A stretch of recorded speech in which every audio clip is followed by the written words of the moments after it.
यो everyone, कैसे हो तुम सब लेजेंड्स। देखो यार, मैंने अपनी सारी वीडियोस में देखा है कि तुम लोग वीडियो को हाइप और सपोर्ट नहीं करते। काफी बुरा लगता है। ऐसा मत करा करो यार। अगर व्यूज कम आएंगे तो नई वीडियोस बनाने का मोटिवेशन ही नहीं आता। इसीलिए थोड़ा हाइप और सपोर्ट कर दिया करो। बचपन से ही मैं कतई हैंडसम और डैशिंग दिखता हूँ, एकदम हीरो टाइप। मेरी बड़ी बहन सुयू को हमेशा डर रहता था कि बाहर की बिगड़ी हुई लड़कियां मुझे ताड़ न ले। इसलिए विदेश जाने से पहले उसने मेरा बोरिया बिस्तर बांधा और मुझे अपनी बिजनेस राइवल अमो शुइंग के हवाले कर दिया, ताकि वो कुछ दिन मेरा ख्याल रख सके। मेरी बहन ने उससे कहा, मुझे बिजनेस के सिलसिले में विदेश जाना है, तो क्या तुम मेरे भाई को संभाल लोगी? पक्का ना? तुम बस मेरे भाई का अच्छे से ख्याल रखो। मैं तुम्हें पैसों की कोई कमी नहीं होने दूंगी। मो शुइंग बोली, पैसों की कोई जरूरत नहीं है, बस इस ये चेन को मेरे पास छोड़ दो, सब ठीक हो जाएगा। ये लड़की इतनी जल्दी मान गई और ऊपर से एक चवन्नी भी नहीं ली। सच में दाल में कुछ काला लग रहा था। मेरी बहन सुयू को भी लगा कि कुछ गड़बड़ है, लेकिन उसके पास कोई और रास्ता नहीं था। उसे फौरन फ्लाइट पकड़नी थी और डर था कि कोई आवारा लड़की मुझे फंसा न ले। इसलिए बहुत सोचने के बाद उसे मुझे मो शुइंग के पास छोड़ना ही सबसे सेफ लगा। मो शुइंग की पर्सनल लाइफ एकदम साफ सुथरी थी और उसके आसपास कभी कोई लड़का नहीं देखा गया था। इसलिए मेरी बहन को लगा कि वो मेरे बारे में तो कभी गलत नहीं सोचेगी। मेरी बहन ने उसे पहले ही वार्निंग दे दी। मैं पहले ही बता रही हूं, मेरा छोटा भाई बहुत सीधा साधा है, उसे बिल्कुल मत डराना। हमारे परिवारों की दुश्मनी का असर इस बच्चे पर नहीं पड़ना चाहिए। फिर बहन मुझसे बोली, चल ज्यादा बकवास मत कर, अब तू मान गया है तो इतना काफी है। ये चैन अगले 2 महीनों तक तुझे इसी के साथ रहना है। इतना बोलकर मेरी बहन ने बॉडीगार्ड्स को मेरा सारा सामान अंदर रखने का इशारा कर दिया। मैं एक कोने में खड़ा होकर मन ही मन सुलग रहा था। मेरी बहन भी ना यार, क्या अजीब है, मुझे जबरदस्ती एक अनजान औरत के पल्ले बांध दिया। उधर मो शुइंग साइड में खड़ी होकर धीरे से मुस्कुरा रही थी। उसने सपने में भी नहीं सोचा था कि जिस लड़के के लिए वो दिन रात तड़पती थी, वो खुद चलकर बिल्ली के मुंह में मलाई की तरह आ गिरेगा। मेरी बहन सुयू ने देखा कि बॉडीगार्ड्स ने सारा सामान रख दिया है। फिर उसने मो शुइंग की तरफ देखा और बोली, मैंने तुम्हारे अकाउंट में 10 मिलियन ट्रांसफर कर दिए हैं, चेक कर लेना। और सुनो, अभी इसकी कॉलेज की छुट्टियां हैं, इस लड़के पर जरा पैनी नजर रखना। बाहर के लोग इसे भटकाने की कोशिश करते हैं, लेकिन जो भी गलत इरादे से आए उसे दूर ही रखना। मुझे तुम पर भरोसा है। तुम उन लालची लोगों जैसी नहीं हो जो हुस्न देखकर फिसल जाते हैं। तुम मेरे भाई को बिल्कुल परेशान नहीं करोगी। मो शुइंग ने मन ही मन सोचा, क्या बकवास है। भला कौन सी औरत अपने क्रश को सामने देखकर पिघलेगी नहीं? किस्मत ने खुद उसे मेरे दरवाजे पर ला खड़ा किया है, तो मैं उसे इतनी आसानी से कैसे जाने दूं? फिर सु यू ने अपनी घड़ी देखी और हड़बड़ाते हुए बोली, मेरी 12 बजे की फ्लाइट है, मैं लेट हो रही हूँ, इसका ख्याल रखना। छोटे, मैं जा रही हूँ, फालतू आवारागर्दी मत करना। अपनी सारी नसीहतें झाड़ने के बाद मेरी बहन लपक कर कार में बैठ गई। मैं उसकी जाती हुई कार को देखता रहा और एक ठंडी आह भरकर वहीं खड़ा रह गया। जब मैं ख्यालों में खोया हुआ था, तभी एक मस्त नशीली खुशबू मेरे नथुनों से टकराई। मैंने अपनी नजरें नीचे की तो मेरी आंखें उसकी कातिलाना नजरों से टकरा गईं। मैं तो पल भर के लिए हिलना ही भूल गया। मैंने सहम कर पूछा, क्या इरादा है आपका? मैं मन ही मन सोच रहा था कि अगर इस डायन ने मुझ पर रौब झाड़ने की कोशिश की, तो मैं दुम दबाकर सीधे 9-2 क्या हो जाऊंगा। मोशुइंग की नजरें मेरे चेहरे पर टिक गईं और उसने अपनी नशीली आवाज में कहा, काफी देर हो गई है, चलो पहले अंदर चलो। आह, ओहो, ठीक है। मैंने थोड़ा साइड होकर उसे पहले जाने का रास्ता दिया। मुझे यूं हिचकिचाते हुए देखकर मोशुइंग की आवाज थोड़ी कड़क हो गई। क्या हुआ? क्या मेरा हुस्न देखकर तुम्हारे पैर जम गए हैं जो चल नहीं पा रहे? मैंने थोड़े एटीट्यूड में कड़क आवाज में कहा, पहले आप चलिए। मो शुइंग को मेरे दिमाग में चल रही इस खुराफात का अंदाजा नहीं था। उसके मन में बस यही चल रहा था कि किसी भी कीमत पर इस ये चेन को भागने नहीं देना है। इसलिए वो बोली, ज्यादा नखरे मत करो, चुपचाप अंदर आओ। उसका ये हुक्म चलाना मुझे फूटी आंख नहीं सुहाया। मेरी नजरें तुरंत उसके पीछे वाली सड़क पर गईं और मैं वहां से रफ्फू चक्कर होने का जुगाड़ बिठाने लगा। मो शुइंग ने भांप लिया कि मैं भागने की फिराक में हूं। उसकी आंखें एकदम ठंडी हो गईं और वो बोली, तुम्हारी बहन ने तुम्हें मेरे भरोसे छोड़ा है, तुम्हारी सेफ्टी मेरी जिम्मेदारी है। अगर यहां से जाना है तो अपनी बहन के खुद आने का इंतजार करो। मैंने गुस्से में एक ठंडी सांस ली, मुंह फेरा और सीधा विला के अंदर चल दिया। आखिर अकेली उंगली से तो ताली बजती नहीं, मुझे हार माननी ही पड़ी। वैसे अगर मैं सच में भागने पर अड़ जाता तो मो शुइंग का भी पोपट हो जाता और उसे समझ नहीं आता कि क्या करे। मैं सीधा लिविंग रूम में गया और ठसक से सोफे पर पसर गया। फिर पूछा, मेरा कमरा कहाँ है? वहां खड़ी नौकरानी बोली, यंग मास्टर, दूसरी मंजिल पर जाइए, पहला कमरा आपका ही है। मैंने नखरे दिखाते हुए कहा, मुझे वो कमरा नहीं चाहिए, मुझे वो कमरा चाहिए जिसका मुंह सीधे गैलरी की तरफ खुलता हो। ठीक इसी वक्त मो शुइंग अंदर आई तो मैंने पैंतरा बदलते हुए शरीफों वाली टोन में कहा, आपने मेरी बहन से वादा किया था कि आप मेरा पूरा ख्याल रखेंगी। मैं तो बस अपनी पसंद का कमरा मांग रहा हूँ। मो शुइंग ने बिना सोचे समझे कह दिया, कोई बात नहीं, इसके लिए मेरा मास्टर बेडरूम खाली कर दो। ये सुनते ही मेरी आंखें फटी की फटी रह गई। मुझे रत्ती भर भी अंदाजा नहीं था कि जिस कमरे पर मैं उंगली उठा रहा हूँ वो साला उसी का पर्सनल बेडरूम है। मैंने घबराकर कहा, नहीं नहीं, मुझे नहीं चाहिए, बिल्कुल नहीं चाहिए। मुझे तीसरी मंजिल पर कोई भी ऐरा गैरा कमरा दे दो। नौकरानी ने बीच में टोकते हुए कहा, यंग मास्टर, तीसरी मंजिल पर तो कोई बेडरूम है ही नहीं।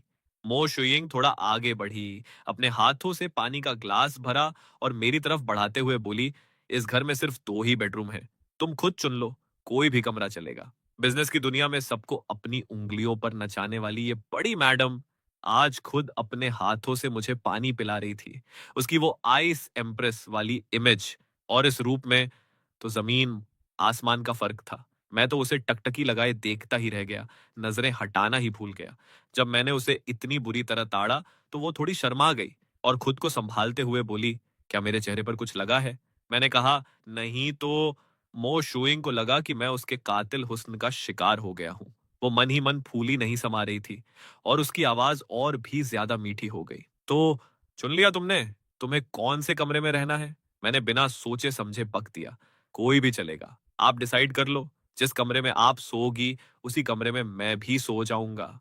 ये सुनते ही मोशुइंग ने मुझे एक बेहद कातिलाना और शरारती लुक दिया और पास खड़ी नौकरानी के तो तोते उड़ गए। उसे उम्मीद नहीं थी कि मैं इतनी बोल्ड बात बोल दूंगा।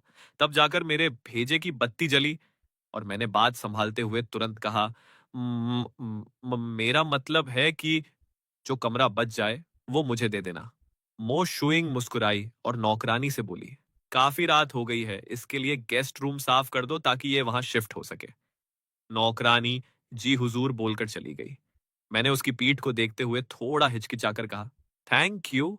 ये फॉर्मल थैंक यू सुनते ही मो शुइंग का चेहरा फिर से उतर गया। उसे मेरा ये परायापन और दूरियां बनाने का तरीका बिल्कुल पसंद नहीं आया। ऐसा लग रहा था जैसे हम कोई अजनबी हो।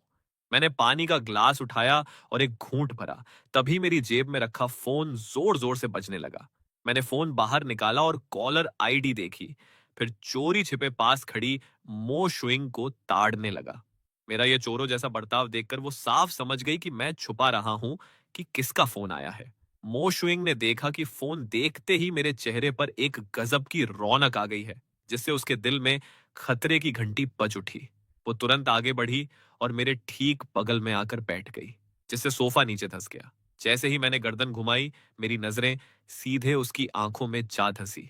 फोन के दूसरी तरफ से आवाज आई, तुम किससे बात कर रहे हो? ये चैन, तुम्हारे पास किसी लड़की की आवाज क्यों आ रही है? मैंने अपनी आवाज धीमी की और फोन पर सफाई दी, अरे वो मेरी बहन की दोस्त है। मैंने मो शुइंग के घूरने को नजरअंदाज किया और सोफे से उठकर खड़ा हो गया ताकि उससे थोड़ी दूरी बनी रहे। मो शुइंग मुझे ऐसे देख रही थी जैसे कोई रूठी हुई महबूबा उलाहना दे रही हो। मैं फोन पर लगातार सफाई देता रहा, मैं सच में घर पर ही हूँ। ये मेरी दीदी की सहेली है, कोई और नहीं है। यार, मो शुइंग की आवाज मेरी बहन जैसी बिल्कुल नहीं थी, इसलिए फोन पर मौजूद छो यी को तुरंत शक हो गया। उधर मो शुइंग को मुझे इतनी बेताबी से सफाई देते देख जलन होने लगी, तो उसने जानबूझकर अपनी आवाज ऊंची की और एक बेहद रोमांटिक अंदाज में मुझसे कहा, ये चेन, बहुत रात हो गई है, चलो अब मेरे साथ ऊपर कमरे में चलकर आराम करो। ये सुनते ही मेरे होश उड़ गए और मेरी आंखें फटी की फटी रह गई। फोन पर छो ये चिल्लाई, इसने अभी क्या कहा? ये चेन, तुम आखिर कहां हो और किसके साथ सोने जा रहे हो? मैंने घबराकर कहा, नहीं नहीं, ऐसा कुछ नहीं है जैसा तुम सोच रही हो। तुम्हें कोई गलत फहमी हुई है। लेकिन उसने तपाक से फोन काट दिया। कट। मैंने गुस्से में अपनी भौहें सिकोड़ी और मो शुइंग को देखते हुए बोला, ये क्या बकवास कर रही थी आप? अब लो, हो गया ना पोपट। उसने सब गलत समझ लिया। वो मासूम बनकर बोली, क्या गलत समझ लिया? यही कि हमारे बीच कुछ चल रहा है, यही कि हमारा रिश्ता नॉर्मल नहीं है। और क्या? गुस्से में कई बातें जुबान तक आईं, लेकिन डर के मारे मैं उन्हें निगल गया। अपनी गर्दन सिकोड़कर सिर नीचे कर लिया। आखिरकार मेरी बहन ने पहले ही कहा था कि मो शुइंग से पंगा लेना मतलब अपनी कब्र खुद खोदना है। मैं कोई गलत बात बोलकर उसे भड़काना नहीं चाहता था, इसलिए मैंने तुरंत टॉपिक बदल दिया। मैंने पूछा, अभी आपने मुझे ये चेन कहा, जबकि कुछ देर पहले तो आप मुझे मेरे पूरे नाम से बुला रही थी। उसने आंखें मटकाकर कहा, तो क्या मैं तुम्हें इस नाम से नहीं बुला सकती? मैंने झेंपते हुए कहा, वैसी बात नहीं है, बस थोड़ा अजीब लगता है। मेरी ये बात सुनते ही मैडम का मूड एकदम फ्रेश हो गया। वो चहकते हुए बोली, वैसे अभी जो फोन पर थी, क्या वो तुम्हारी गर्लफ्रेंड थी? मैंने शर्माकर अपना मुंह फेर लिया और कहा, नहीं तो। उसने फिर कुरेदा, क्या तुम उसे डेट कर रहे हो? मैंने कहा, नहीं। मो शुइंग फुसफुसाई, सच सच बताओ। मैं तुम्हारी बहन से नहीं कहूंगी। मैं भी तो देखूं कि कौन सी नासमझ लड़की मेरे मर्द पर डोरे डालने की जुर्रत कर रही है। मैंने हड़बड़ाकर कहा, अरे सच में, मैं उसे डेट नहीं कर रहा। हम बस बहुत अच्छे दोस्त हैं। और हाँ, आपने वादा किया है, मेरी बहन को कुछ मत बताना। मो शुइंग ने मन ही मन सोचा, भले ही अभी डेट नहीं कर रहे, पर खिचड़ी तो पक रही है। उसे चुप देखकर मैं थोड़ा घबरा गया और बोला, मैं मैं पहले ऊपर अपने कमरे में जा रहा हूं। मैं वहां से खिसकने के लिए तेजी से उठा, पर हड़बड़ी में मेरा पैर सीधे उसके घुटने से टकरा गया और उसकी भीनी भीनी खुशबू मेरे चेहरे पर आप पे बिखरी। मेरी आंखें फटी की फटी रह गईं और मैं उसे देखने लगा। वो भी चुपचाप मुझे निहार रही थी। हमारे बीच की दूरी इतनी कम थी कि मेरी आवाज में घबराहट साफ झलक रही थी। मैंने हक बकाते हुए कहा, मैं मेरा वो मतलब नहीं था। ये जानबूझकर नहीं हुआ। मेरी आवाज थरथरा रही थी। मैं इतना बड़ा हो गया हूं, पर आज तक किसी लड़की के इतने करीब नहीं आया था। मेरा चेहरा टमाटर की तरह लाल हो गया। उसने धीमे से पूछा, क्या कहा तुमने? मैं बौखला कर उठने की कोशिश करने लगा, पर नर्वसनेस के मारे मेरा बायां पैर दाहिने पैर में उलझ गया और मैं दोबारा लड़खड़ा कर गिर पड़ा। इस बार तो सोफे का हैंडल भी हाथ नहीं आया। पूरा रायता फैल गया। मैं जैसे तैसे खड़ा हुआ और वहां से उल्टे पैर दुम दबाकर भागा। पीछे से उसकी आवाज आई, बुद्धू पिल्ला कहीं का, सीधे चल भी नहीं सकता। मैंने भागते हुए चिल्लाकर कहा, मैं कोई बुद्धू पिल्ला नहीं हूं। मेरे उस नखरे वाले गुस्से को देखकर मो शुइंग ने एक ठंडी सांस ली और मुस्कुराते हुए बोली, इस लड़के से तो मैं सच में हार मान चुकी हूं। मैं अपने कमरे में आया, नहाया धोया और उदास होकर अपने फोन की स्क्रीन को घूरने लगा। छोई अब मेरे मैसेजेस का रिप्लाई तक नहीं कर रही थी। अब मैं क्या करूं यार? मुझे नए बिस्तर पर नींद ना आने की गंदी बीमारी है। मैं रात भर करवटें बदलता रहा, पर नींद कोसों दूर थी। पड़ोस के कमरे में मोशुइंग की आंखों से भी नींद गायब थी। उसका मन बार बार कर रहा था कि चुपके से मेरे कमरे में घुस आए, बस एक झलक देख ले तो चैन आ जाए। लेकिन वो खुद को समझा रही थी, नहीं नहीं, अगर कोई आवाज हुई और वो जाग गया तो वो मुझे पक्का कोई ठरकी समझेगा। पूरी रात अपने ख्यालों से कुश्ती लड़ने के बाद आखिरकार उसने इस आइडिया को ड्रॉप कर दिया। सुबह के 8:30 बजे मोशुइंग डाइनिंग टेबल पर बैठी नाश्ते को देख रही थी, पर उसकी नजरें बार बार दूसरी मंजिल की तरफ उठ रही थी। वहां खड़ी लियू माँ सब समझ गई और बोली, मैडम, मैं ऊपर जाकर यंग मास्टर को नाश्ते के लिए बुला लाती हूँ। मोशुइंग ने बिना कुछ बोले चुपचाप अपनी रजामंदी दे दी। 10 मिनट बाद आंखों के नीचे काले घेरे लिए और चिड़िया के घोंसले जैसे बाल बिखेरे मैं भूत की तरह नीचे उतरा। भला कौन सा कॉलेज स्टूडेंट सुबह 8 बजे उठकर नाश्ता करता है? यार, जुल्म है ये। मोशुइंग ने पूछा, रात को नींद नहीं आई क्या? मैंने चिढ़कर कहा, ये सब आपकी वजह से हुआ है। छोई अब मुझे पूरी तरह इग्नोर कर रही है। जैसे ही ये शब्द मेरे मुंह से निकले, मो शुइंग का चेहरा एकदम से सख्त हो गया। कल रात ही उसने अपने जासूसों को उस छोई की कुंडली निकालने का काम सौंप दिया था। वो मन ही मन जल रही थी कि वो लड़की उसके प्यारे पिल्ले के ज्यादा ही करीब आ रही थी। एक मामूली लड़की के लिए ये रात भर जागा है। मैंने दोबारा ताना मारा, तो क्या हुआ? अगर कल आपने वो फालतू बात न बोली होती तो जोई मुझे भाव देना बंद नहीं करती। मो शुइंग ने सामने रखा कॉफी का कप उठाया, एक घूंट लिया और अपने अंदर के गुस्से को शांत करने की कोशिश करने लगी। मैं डाइनिंग टेबल के पास गया, बैठा और धीरे धीरे दलिया सटकते हुए दबी आवाज में बोला, वो क्या आज आप मेरे साथ चलकर उसे सब कुछ साफ साफ समझा देंगी? मो शुइंग ने मेरी तरफ एक ठंडी नजर डाली और कुछ नहीं कहा। मेरी तो सिट्टी पिट्टी गुम हो गई। मैंने दोबारा मुंह खोलने की हिम्मत नहीं की और सिर झुकाकर दलिया खाने लगा। मन ही मन खुद को कोस रहा था कि क्या मेरा दिमाग घास चरने गया था जो मैं इस लेडी डॉन को हुक्म दे रहा हूं। ये तो आ बैल मुझे मार वाला काम था। लेकिन तभी जब मुझे लगा कि वो मना कर देगी, वो अचानक बोली, कब जाना है? मैंने हड़बड़ाते हुए कहा, हैं? आप तो बहुत बिजी रहती है ना, शायद आज जाना ठीक नहीं होगा। उसने कहा, तो कल चल पड़ेंगे। ठीक है, आज तुम घर पर रहकर आराम करो, कल मैं तुम्हें ले चलूंगी।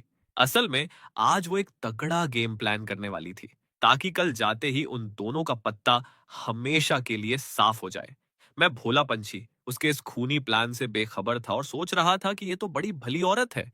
मुझे अपनी पुरानी हरकतों पर पछतावा होने लगा कि मैंने इसे फालतू में परेशान किया।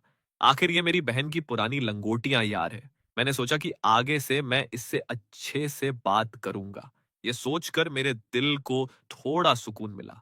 नाश्ता खत्म करके मैं वापस अपने कमरे में गया ताकि अपनी अधूरी नींद पूरी कर सकूं। सोने से पहले मैंने जो यी को एक और मैसेज दागा। कल मैं उस दिन वाली लड़की को साथ लेकर आ रहा हूं ताकि सब साफ हो सके। उधर से टका सा जवाब आया, कोई जरूरत नहीं है।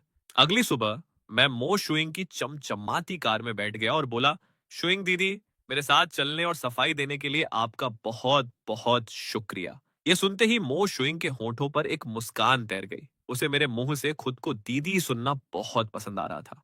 इस प्यारे पिल्ले की आवाज उसके कानों में शहद घोल रही थी।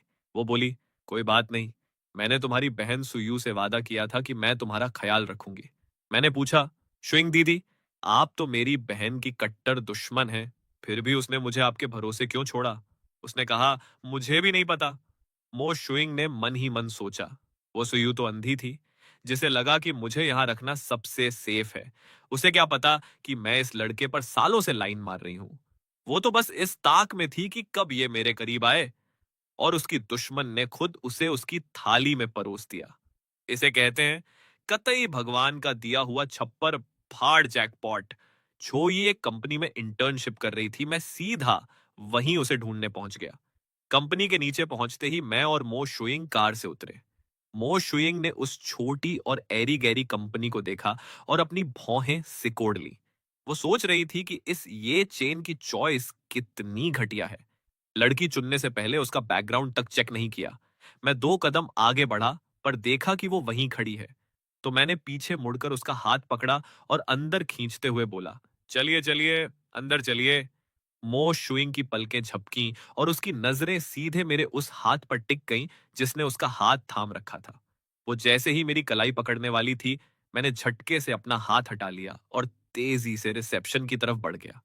मो शुइंग धीरे धीरे पीछे आ रही थी। वो दोबारा मेरा हाथ पकड़ने ही वाली थी कि तभी मैं अपना काम पूछकर पीछे मुड़ गया। उसने अपने खाली हाथ को देखा और उसके दिल में एक अजीब सी मायूसी छा गई। फिर मैंने कहा, चलिए ऊपर चलते हैं। कार्ड स्वाइप करके दरवाजा खुला और हम दोनों लिफ्ट के अंदर चले गए। मैं चोरी छिपे उसके चेहरे को देख रहा था। वो थोड़ी उखड़ी उखड़ी लग रही थी। क्यों भला? छोड़ो यार, अभी तो बस उसे मेरी मदद करनी है ताकि सब ठीक हो जाए। अब और कोई गड़बड़ नहीं होनी चाहिए। मैंने अपना मासूम सा चेहरा उसकी तरफ उठाया और कहा, शुइंग दीदी, अंदर जाकर सब अच्छे से क्लियर कर देना। उसे फिर से कोई गलतफहमी नहीं होनी चाहिए। जैसे ही मेरे मुंह से ये बात निकली, लिफ्ट का दरवाजा खुला और मैं लपक कर बाहर निकल गया। भले ही जो ये सिर्फ एक इंटर्न थी, पर वो जुगाड़ लगाकर मैनेजर की पोस्ट तक पहुंच चुकी थी और उसका अपना एक प्राइवेट केबिन था। मैंने आसपास का जायजा लिया, उसके केबिन का पता लगाया और वहां पहुंचा तो देखा कि दरवाजा थोड़ा खुला हुआ था। मैंने सोचा, क्या जोई को पता था कि मैं आने वाला हूं, इसलिए उसने दरवाजा खुला छोड़ा है? कल तो कह रही थी कि मत आना। पर लड़कियों का यही है, मुंह पर अना और दिल में हाँ। अच्छा हुआ जो मैं आ गया। मैंने धीरे से दरवाजा धकेला। जैसे ही मैं अंदर घुसा, मेरे कानों में कुछ अजीब और आपत्तिजनक आवाजें पड़ी। मैंने सोफे की तरफ देखा, तो वहां एक लड़का और लड़की आपत्तिजनक हालत में थे। उसकी पीठ और हुलिया मुझे बेहद जाना पहचाना लगा। झटका ऐसा लगा कि मेरे पैर 2 कदम पीछे खिंच गए। मेरी आंखें फटी की फटी रह गईं और मेरे मुंह से निकला, जोई। मेरी आवाज सुनते ही जोई के होश ठिकाने आए। उसने घबरा कर अपने बगल वाले लड़के को देखा और चिल्लाई, लू किंगयांग, तुम यहाँ क्या कर रहे हो? लू किंगयांग ने बड़े आराम से अपने कपड़े ठीक किए और एक कमीनी मुस्कान के साथ बोला, ये क्या बकवास कर रही हो? जोई उठकर बदहवास हालत में मेरी तरफ भागी और बोली, ये चैन, जैसा तुम देख रहे हो वैसा कुछ नहीं है। मेरी बात सुनो। मुझे लगा कि ये तुम हो। उसके जिस्म पर वो गंदे निशान देखकर मेरा सीना गुस्से से फट रहा था। मैंने चिल्लाकर कहा, तेरा दिमाग खराब है क्या? जोई जैसे ही मेरा हाथ पकड़ने वाली थी, मो शुइंग बीच में चट्टान की तरह आ खड़ी हुई और कड़क आवाज में बोली, तुम्हें इसे छूने का कोई हक नहीं है। जोई रो पड़ी और बोली, ये चेन, मेरी बात तो सुनो। सच में मुझे लगा कि तुम हो। मुझे नहीं पता कि ये कब यहाँ आ गया। अबे ओए, वो साला कहाँ से मेरे जैसा दिखता है? मैं यहाँ इस वीआईपी को लेकर आया था ताकि तुझे सफाई दे सकूं, पर तू तो कतई अंधी निकली। सॉरी ये चेन, मुझसे गलती हो गई। मेरा वो इरादा नहीं था, मैं उससे प्यार नहीं करती। मेरे दिल में सिर्फ तुम हो। छोई पागलों की तरह माफी मांग रही थी। मेरी आंखों में उसके लिए सिर्फ नफरत थी। मैंने कहा, इस यंग मास्टर को तुम जैसी सेकंड हैंड चीजें नहीं चाहिए। मुझे तुमसे घिन आती है। मैं तो यहां उस दिन की गलत फहमी दूर करने आया था, पर अब इसकी कोई जरूरत नहीं है। आज के बाद अपना ये मनहूस चेहरा मुझे मत दिखाना। जो ये मेरे पीछे भागी, प्लीज मत जाओ, ये सच में एक गलत फहमी है। तभी पीछे से लू किंगयांग ने उसका हाथ पकड़ लिया और बोला, ये मुझे छोड़कर मत जाओ। जैसे ही मैं लिफ्ट के अंदर आया, मैंने अपना सिर झुका लिया। मुझसे अपना रोना संभाला नहीं जा रहा था। वो लड़की साला रोज मुझसे मीठी मीठी बातें करती थी। सब का सब फरेब था। मो शुइंग बगल से बोली, अब उदास मत हो। तुम दोनों वैसे भी रिलेशनशिप में नहीं थे, तो वो जो चाहे करे, तुम्हें फर्क नहीं पड़ना चाहिए। उसके लिए दिल छोटा मत करो। उसकी ये बातें मेरे जख्मों पर नमक की तरह लगी। मैंने अपनी रोनी शक्ल उठाई और गुस्से में उसे घूरते हुए कहा, आप तो यहां मेरा पोपट होते देखने आई थी ना? अब मिल गई कलेजे को ठंडक। मेरी बहन सही कहती थी, आपको हमारे परिवार से कोई पुरानी दुश्मनी निकालनी है। उसने सफाई दी, मेरा वो मतलब नहीं था। मैं तुम्हारा मजाक नहीं उड़ा रही। मैंने चिल्लाकर कहा, मुझे आपकी कोई बकवास नहीं सुननी। ठीक उसी वक्त लिफ्ट का दरवाजा खुला और मैं उसे वहीं छोड़कर आगे भाग गया। कंपनी से बाहर निकलकर मैं बिना सोचे समझे सीधे उसकी कार में जाकर बैठ गया। जब मुझे होश आया कि ये उसी की कार है और मैं उतरने लगा, तभी खटाक से कार लॉक हो गई। वो हुस्न की मल्लिका मेरे बिल्कुल करीब आ गई। मैंने डर के मारे थूक गटका और पूछा, दीदी, क्या इरादा है आपका? मो शुइंग ने प्यार से मेरी उंगली से माथा छुआ और बड़े लाड से बोली, अब दुखी मत हो। अच्छा हुआ कि रिलेशनशिप में आने से पहले ही तुम्हें उस चुड़ैल की औकात पता चल गई। ये तो अच्छी बात है। मेरे दिल में बहुत दर्द हो रहा था। मुझे समझ नहीं आ रहा था कि जोई ने ऐसा क्यों किया। हम तो बस मिंगल होने ही वाले थे, फिर ये सब क्या हो गया?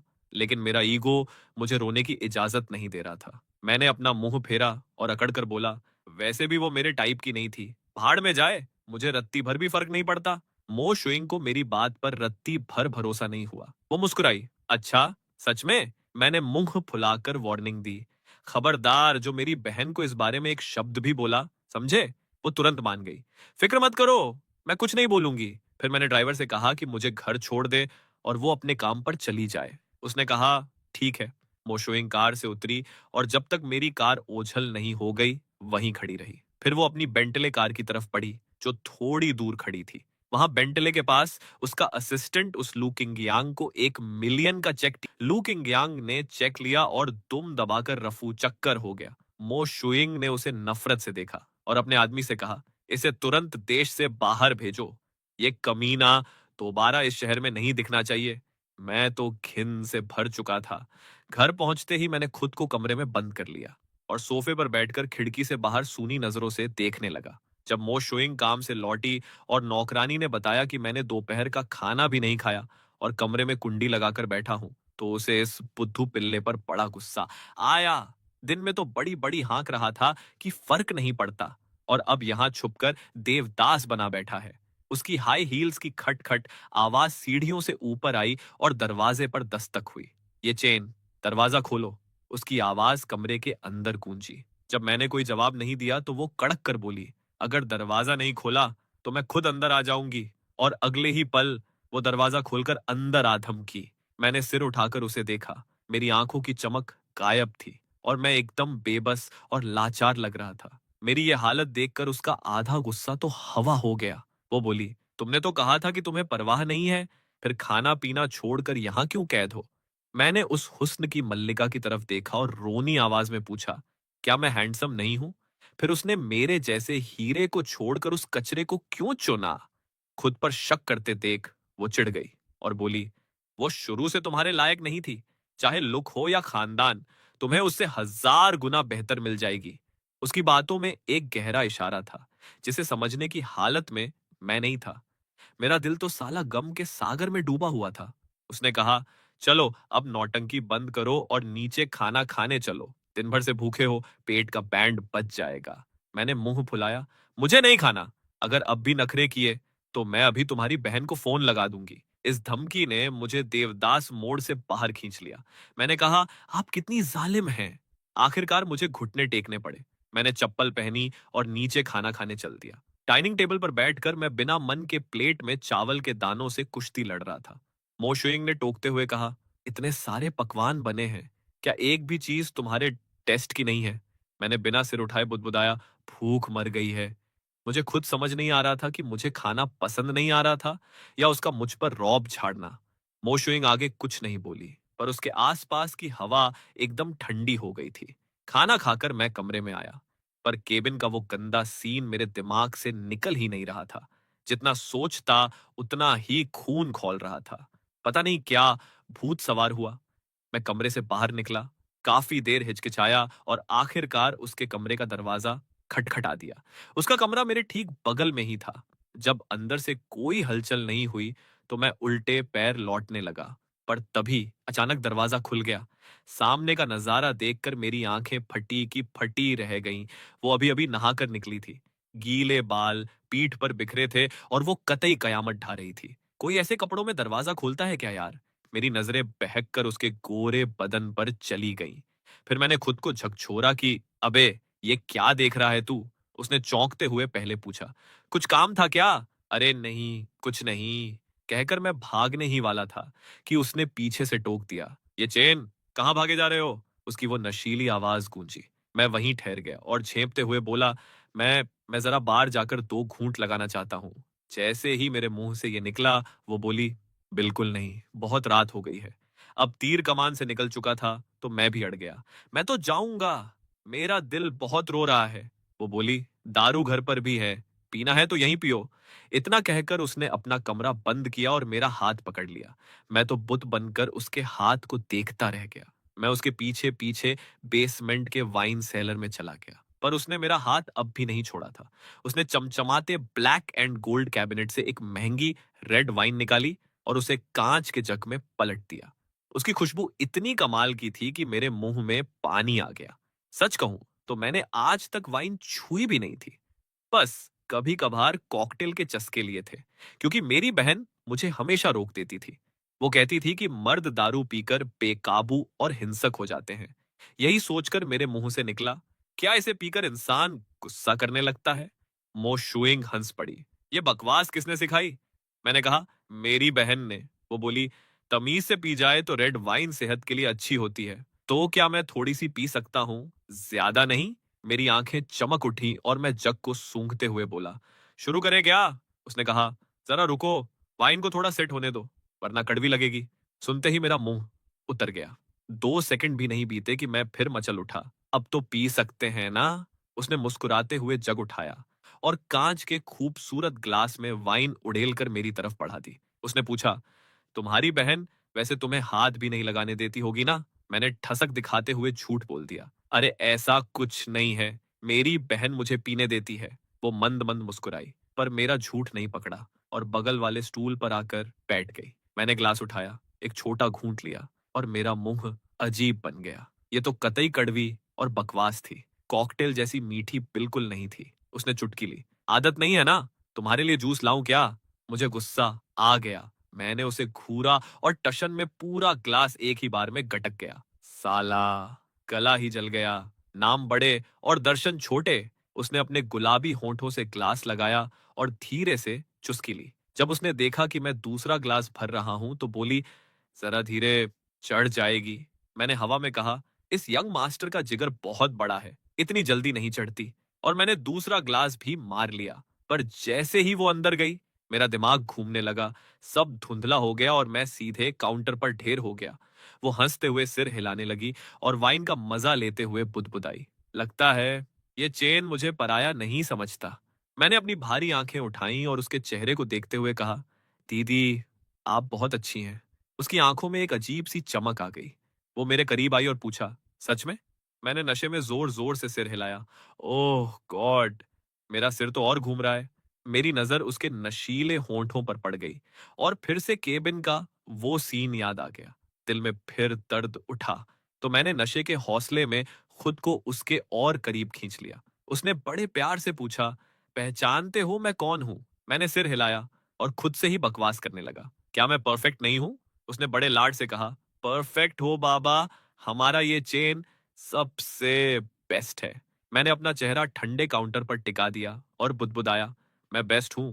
वो जो ये ही मेरे लायक नहीं थी। वो मुझे इकट्टक देखती रही और सोचने लगी कि इस पिल्ले पर इतना गहरा असर हुआ है कि इसका लव ट्रैक ही पटरी से उतर गया। कुछ ही देर में मुझे गहरी नींद आ गई और मैं खर्राटे लेने लगा।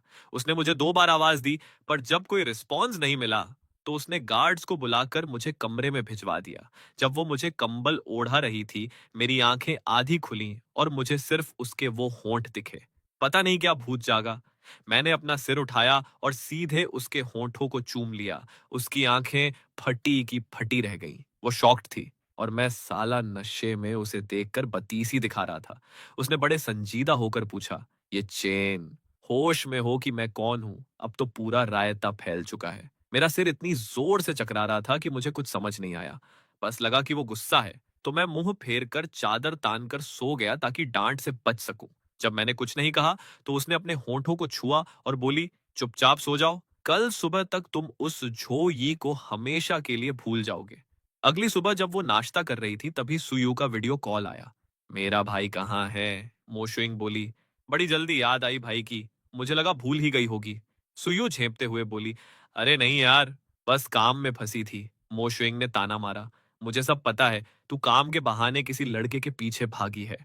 अगर बिजी है तो फोन मत कर। तेरा भाई यहाँ ऐश कर रहा है, कोई कमी नहीं है उसे। मुझे डर है कि कहीं तू उसे परेशान न कर रही हो।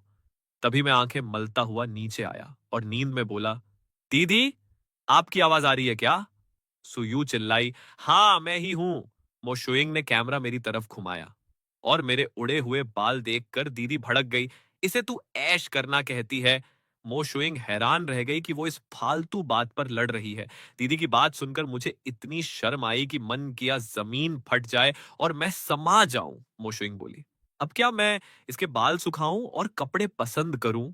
सुयू हंसते हुए ताना मारने लगी, सही बात है, तेरे जैसी सिंगल कुड्डी जिसका ना कोई भाई है ना बॉयफ्रेंड, वो ये सब क्या जाने। मोशुइंग का मुंह बंद हो गया क्योंकि सू यू अपने मिंगल होने का शो ऑफ कर रही थी। वो सोच रही थी कि उड़ ले बेटा, उड़ ले। जब तेरे भाई को अपना बना लूंगी तब तेरी ये हंसी गायब हो जाएगी। सुयू बोली, इसके ग्रूमिंग के लिए किसी को लगा, घर पर ये हमेशा टिप टॉप रहता था।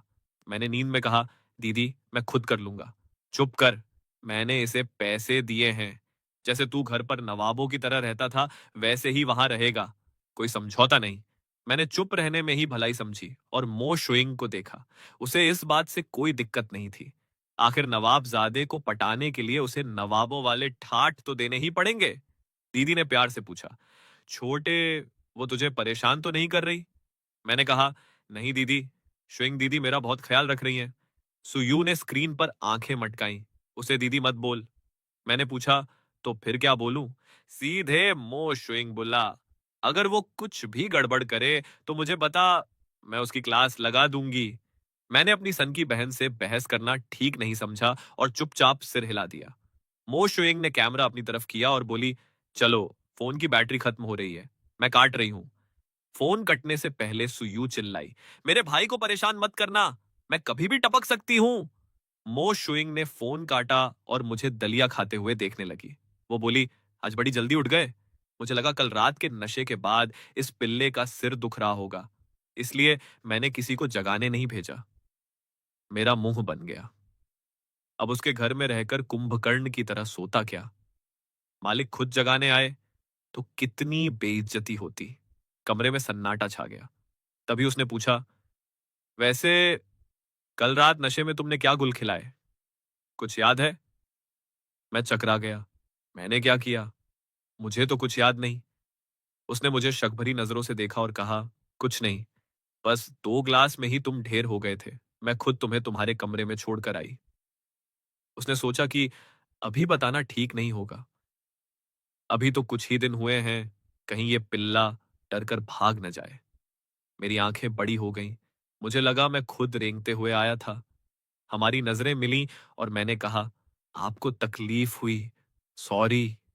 वो बोली, आगे से बाहर किसी और के साथ मत पीना, बहुत डेंजरस है।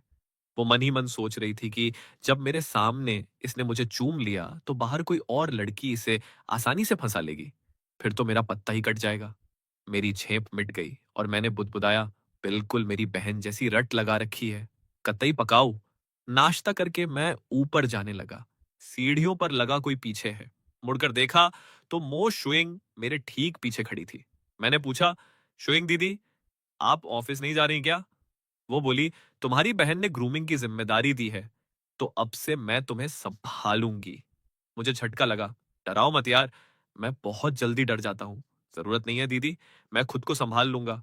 तो तुम अपनी बहन की बात टालोगे? मैंने कहा, अरे सच में, मैं खुद कर लूंगा। मेरे साफ मना करने पर उसका मूड फिर से खराब हो गया। उसने मुझे एक ठंडी लुक दी और वहां से पैर पटकती हुई चली गई। साला! अब इसे किस बात का गुस्सा आ गया? जब मैं आईने के सामने बाल सेट कर रहा था, तभी मेरे लंगोटिया यार लीजी का फोन आया। मैंने स्पीकर ऑन करके फोन रख दिया। हाँ लीजी, बोल, क्या सीन है? अरे यार, तेरी आवाज सुनकर लग रहा है कि तू उस गम से बाहर आ गया है। मैंने मुंह बनाया। कैसा गम यार? हमारा कोई सीन था ही नहीं। सच तो यह है कि अब मुझे उस झो यी के साथ अपने चक्कर की बात याद करके भी शर्म आ रही थी। कतई पोपट फील हो रहा था। लीजी बोला, यार वैसे झो यी ऐसी लड़की नहीं लगती थी। क्या सच में कोई गलत फहमी तो नहीं हुई? कैसी गलत फहमी? मैंने अपनी इन नंगी आंखों से देखा है सब। मेरी बहन सही कहती थी, लड़कियां होती ही धोखेबाज हैं। चल छोड़, वैसे तू वहां उस खड़ूस के साथ ठीक तो है ना? मैंने कहा, घंटा ठीक हूं, मैं यहां पक चुका हूं, तो चुपके से मेरे घर आजा कुछ दिन रहने। मैंने कहा, तूने बोल दिया ना, अब मैं पक्का आ रहा हूं। मैं अभी बाहर हूं, रात को 9 बजे की फ्लाइट से लौटूंगा, तब तुझे पिक करने आऊंगा। मैंने कहा, डन है। आज रात मुशुइंग की कोई बिजनेस पार्टी थी तो वो लेट आने वाली थी। मेरे लिए दुम दबाकर यार के घर भागने का ये कतई परफेक्ट मौका था। रात के 10 बजे एक महंगी गाड़ी मोहाउस के बाहर आकर रुकी। उसका मैसेज आते ही मैंने अपना बैग उठाया और दबे पांव बाहर निकल गया। पर किस्मत ही खराब थी। जैसे ही गेट से बाहर निकला, वहां दो औरतें आपस में फुसफुसा रही थीं। आहट सुनकर मो शुइंग ने मुड़कर मुझे देखा। उसकी नजरें कतई कातिलाना थीं। मैं तो वहीं भी भीगी बिल्ली बन गया। लीजी गाड़ी के अंदर से हाथ हिलाकर चिल्लाया, ये चेन! मैंने उसे एक नजर देखा और तुरंत नजरें हटा ली। फिर पास खड़ी लड़की से बोला, मेंगजियाओ दीदी। वांग मेंगजियाओ ने मो शुइंग को अचरज से देखा। क्या सुयू ने सच में अपने भाई को तुम्हारे हवाले किया है? मो शुइंग ने कोई जवाब नहीं दिया। उसका मूड कतई खराब था कि इस पिल्ले ने उसे दीदी क्यों नहीं बोला। उसने कड़क कर पूछा, इतनी रात को बोरिया बिस्तर लेकर कहां भागे जा रहे हो? मैं अंदर से कांप गया। ये तो मेरी बहन से भी ज्यादा डरावनी है। मैंने बहाना बनाया, मैं मैं जरा घूमने जा रहा हूं, और मदद के लिए लीजी की तरफ देखा। तुम कहीं नहीं जा रहे? मैंने पूछा, क्यों? वो बोली, बहुत रात हो गई है, दिन में जो करना है करो, रात को नौटंकी नहीं चलेगी। मैंने मेंगजियाओ दीदी से गुहार लगाई, मेंगजियाओ दीदी, क्या मैं आपके घर चलूं? मेंगजियाओ दीदी ने मो शुइंग का खौफनाक चेहरा देखा और हिम्मत हार कर बोली, ये चेन, अच्छे बच्चे बनो, सुबह लीजी के साथ चले जाना, अभी अंदर जाओ। मैंने मायूस होकर लीजी को देखा, जो अपनी बहन पर गुस्सा हो रहा था कि साला, एक मो शुइंग से डर गई। मो शुइंग ने उन्हें तुरंत वहां से भगा दिया। तुम दोनों अब यहां से निकलो। हम दोनों एक दूसरे को तरसती नजरों से देखते रहे। तभी मो शुइंग मेरे पास आई और गर्जी, क्या ताक रहे हो, चलो अंदर घुसो। मैं पैर घसीटते हुए अंदर जाने लगा और बुदबुदाया, तुम्हारा घर समंदर किनारे है क्या, जो इतना टांग अड़ा रही हो। वो बोली, ये सब तुम्हारी बहन के ऑर्डर्स हैं। मैं पलटा और आंखें तरेर कर बोला, आप तो उसकी जानी दुश्मन है ना, फिर उसकी बातें इतनी गुलामी की तरह क्यों मान रही हैं, कहीं आपको उस पर क्रश तो नहीं है। वो भौचक्की रह गई। मुझे उस पर क्रश? मैंने मन ही मन सोचा कि इसका दिमाग सच में ढीला है। मैंने उसे पट्टी पढ़ाई। अरे, अपनी दुश्मनी निभाओ। मेरी बहन जिस काम के लिए मना करे, आपको मुझे वही करने के लिए उकसाना चाहिए, तभी तो असली राइवलरी दिखेगी। जैसे ही मैं हाथ हटाने लगा, उसने मेरा हाथ दबोच लिया। मैंने घबराकर पूछा, ये ये क्या कर रही हैं आप? वो आंखें दिखाकर बोली, ये चेन तुम मुझे सिखाओगे कि मुझे क्या करना है? मैंने अपनी गर्दन सीधी की और बात घुमाई। अरे नहीं, मैं तो बस मशवरा दे रहा था, मानना न मानना आपकी मर्जी। वो मुस्कुराई और सोचने लगी कि यह पिल्ला झूठ बोलना बिल्कुल नहीं जानता। इसके चेहरे से सब समझ आ जाता है। फिर वो नशीली आवाज में बोली, ये चेन, शरीफ बच्चे बनकर रहो, मैं तुम्हें बहुत प्यार से रखूंगी। उनकी वो आवाज सुनकर मेरे दिल की धड़कन रुक गई। मैंने पिघलते हुए कहा, शोइंग दीदी, अब से मैं आपकी हर बात मानूंगा। जैसा आप कहेंगी वैसा ही करूंगा। उसे मेरी बात पर भरोसा नहीं हुआ। वो थोड़ी देर बाद बोली, तो ठीक है, आज से रात 8 बजे के बाद बाहर जाना बंद। फिर थोड़ा सोचकर बोली, मौसम ठंडा हो रहा है, टाइम बदलकर 7 बजे कर लो। ये सुनते ही मेरी सिट्टी पिट्टी गुम हो गई। साला, इस औरत में इंसानियत नाम की चीज नहीं है। मैं अभी जाकर दीदी से तुम्हारी शिकायत करूंगा कि तुम मुझे टॉर्चर कर रही हो। मोशुइंग ने मेरी जाती हुई पीठ देखी और सुयू को मैसेज ठोक दिया। बाहर बहुत आवारा लड़कियां घूम रही हैं, इसलिए मैंने इसे नजर कैद कर दिया है। मैं ऑफिस के काम के चक्कर में हर वक्त इस पर नजर नहीं रख सकती। मैंने कमरे में जाकर तुरंत दीदी को फोन मिलाया, पर दांव उल्टा पड़ गया। दीदी ने उल्टा मुझे ही डांट दिया कि बाहर की लड़कियों से दूर रहो। मैं गुस्से के मारे रात भर सो नहीं पाया। अगली सुबह मैं कतई गुस्से में उठा और नाश्ते की टेबल पर जाकर बैठ गया और सामने फोन चला रही उस लेडी को घूरने लगा। उसे मेरे घूरने से कोई फर्क नहीं पड़ा। उसने आराम से कॉफी का कप उठाया।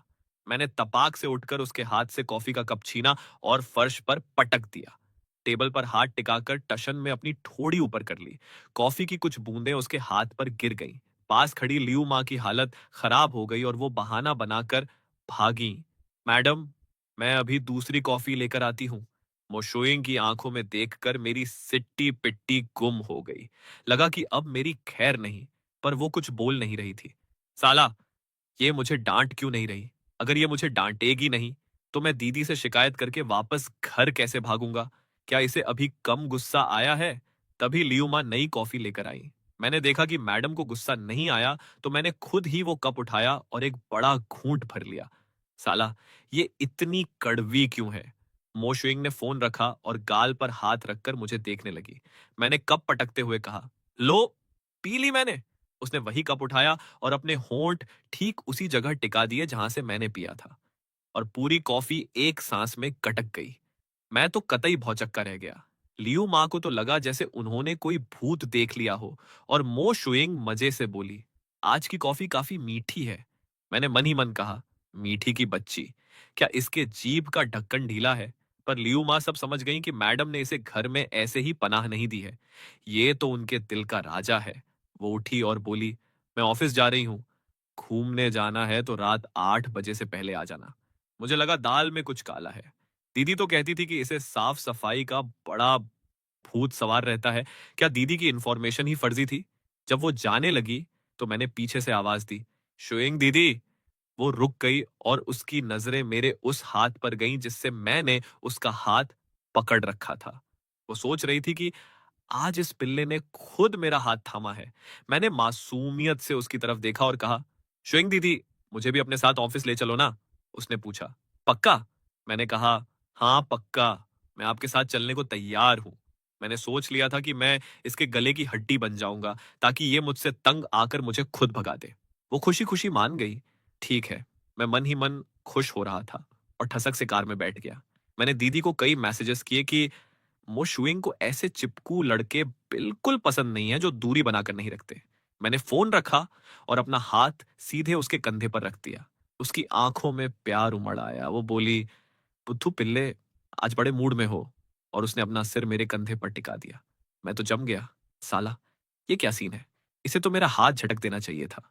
मैंने हिचकिचाते हुए पूछा, शूइंग दीदी, आप मुझे हटा नहीं रही? वो हंसकर बोली, क्यों हटाऊं? हमारा ये चेन कितना प्यारा बच्चा है। मेरा चेहरा अजीब हो गया। मैं कब से इसका हो गया यार। जैसे ही मैंने हाथ खींचना चाहा, उसने मुझे कमर से कसकर पकड़ लिया। मेरा तो दम ही निकल गया। मन ही मन खुद को कोस रहा था कि मैं इसके गले पड़ा ही क्यों। हम दोनों कार में यही कुश्ती लड़ते रहे जब तक ड्राइवर ने नहीं कहा, मैडम, ऑफिस आ गया है। तब जाकर उसने अपनी पकड़ ढीली की और बोली, ये चेन, तुम पहले उतरो। मुझे अपने दिमाग को शांत करने की जरूरत थी। ये खड़ूस लेडी इस पिल्ले के सामने अपना सारा एटीट्यूड भूल चुकी थी। तभी लिफ्ट से उसका असिस्टेंट हुआ जिंग बाहर आया और बोला, हेलो यंग मास्टर, मैं आपको ऊपर ले चलता हूं। मैंने कार में बैठी मो शुइंग को देखा जो आंखें बंद किए आराम कर रही थी। वो क्यों नहीं उतर रही थी?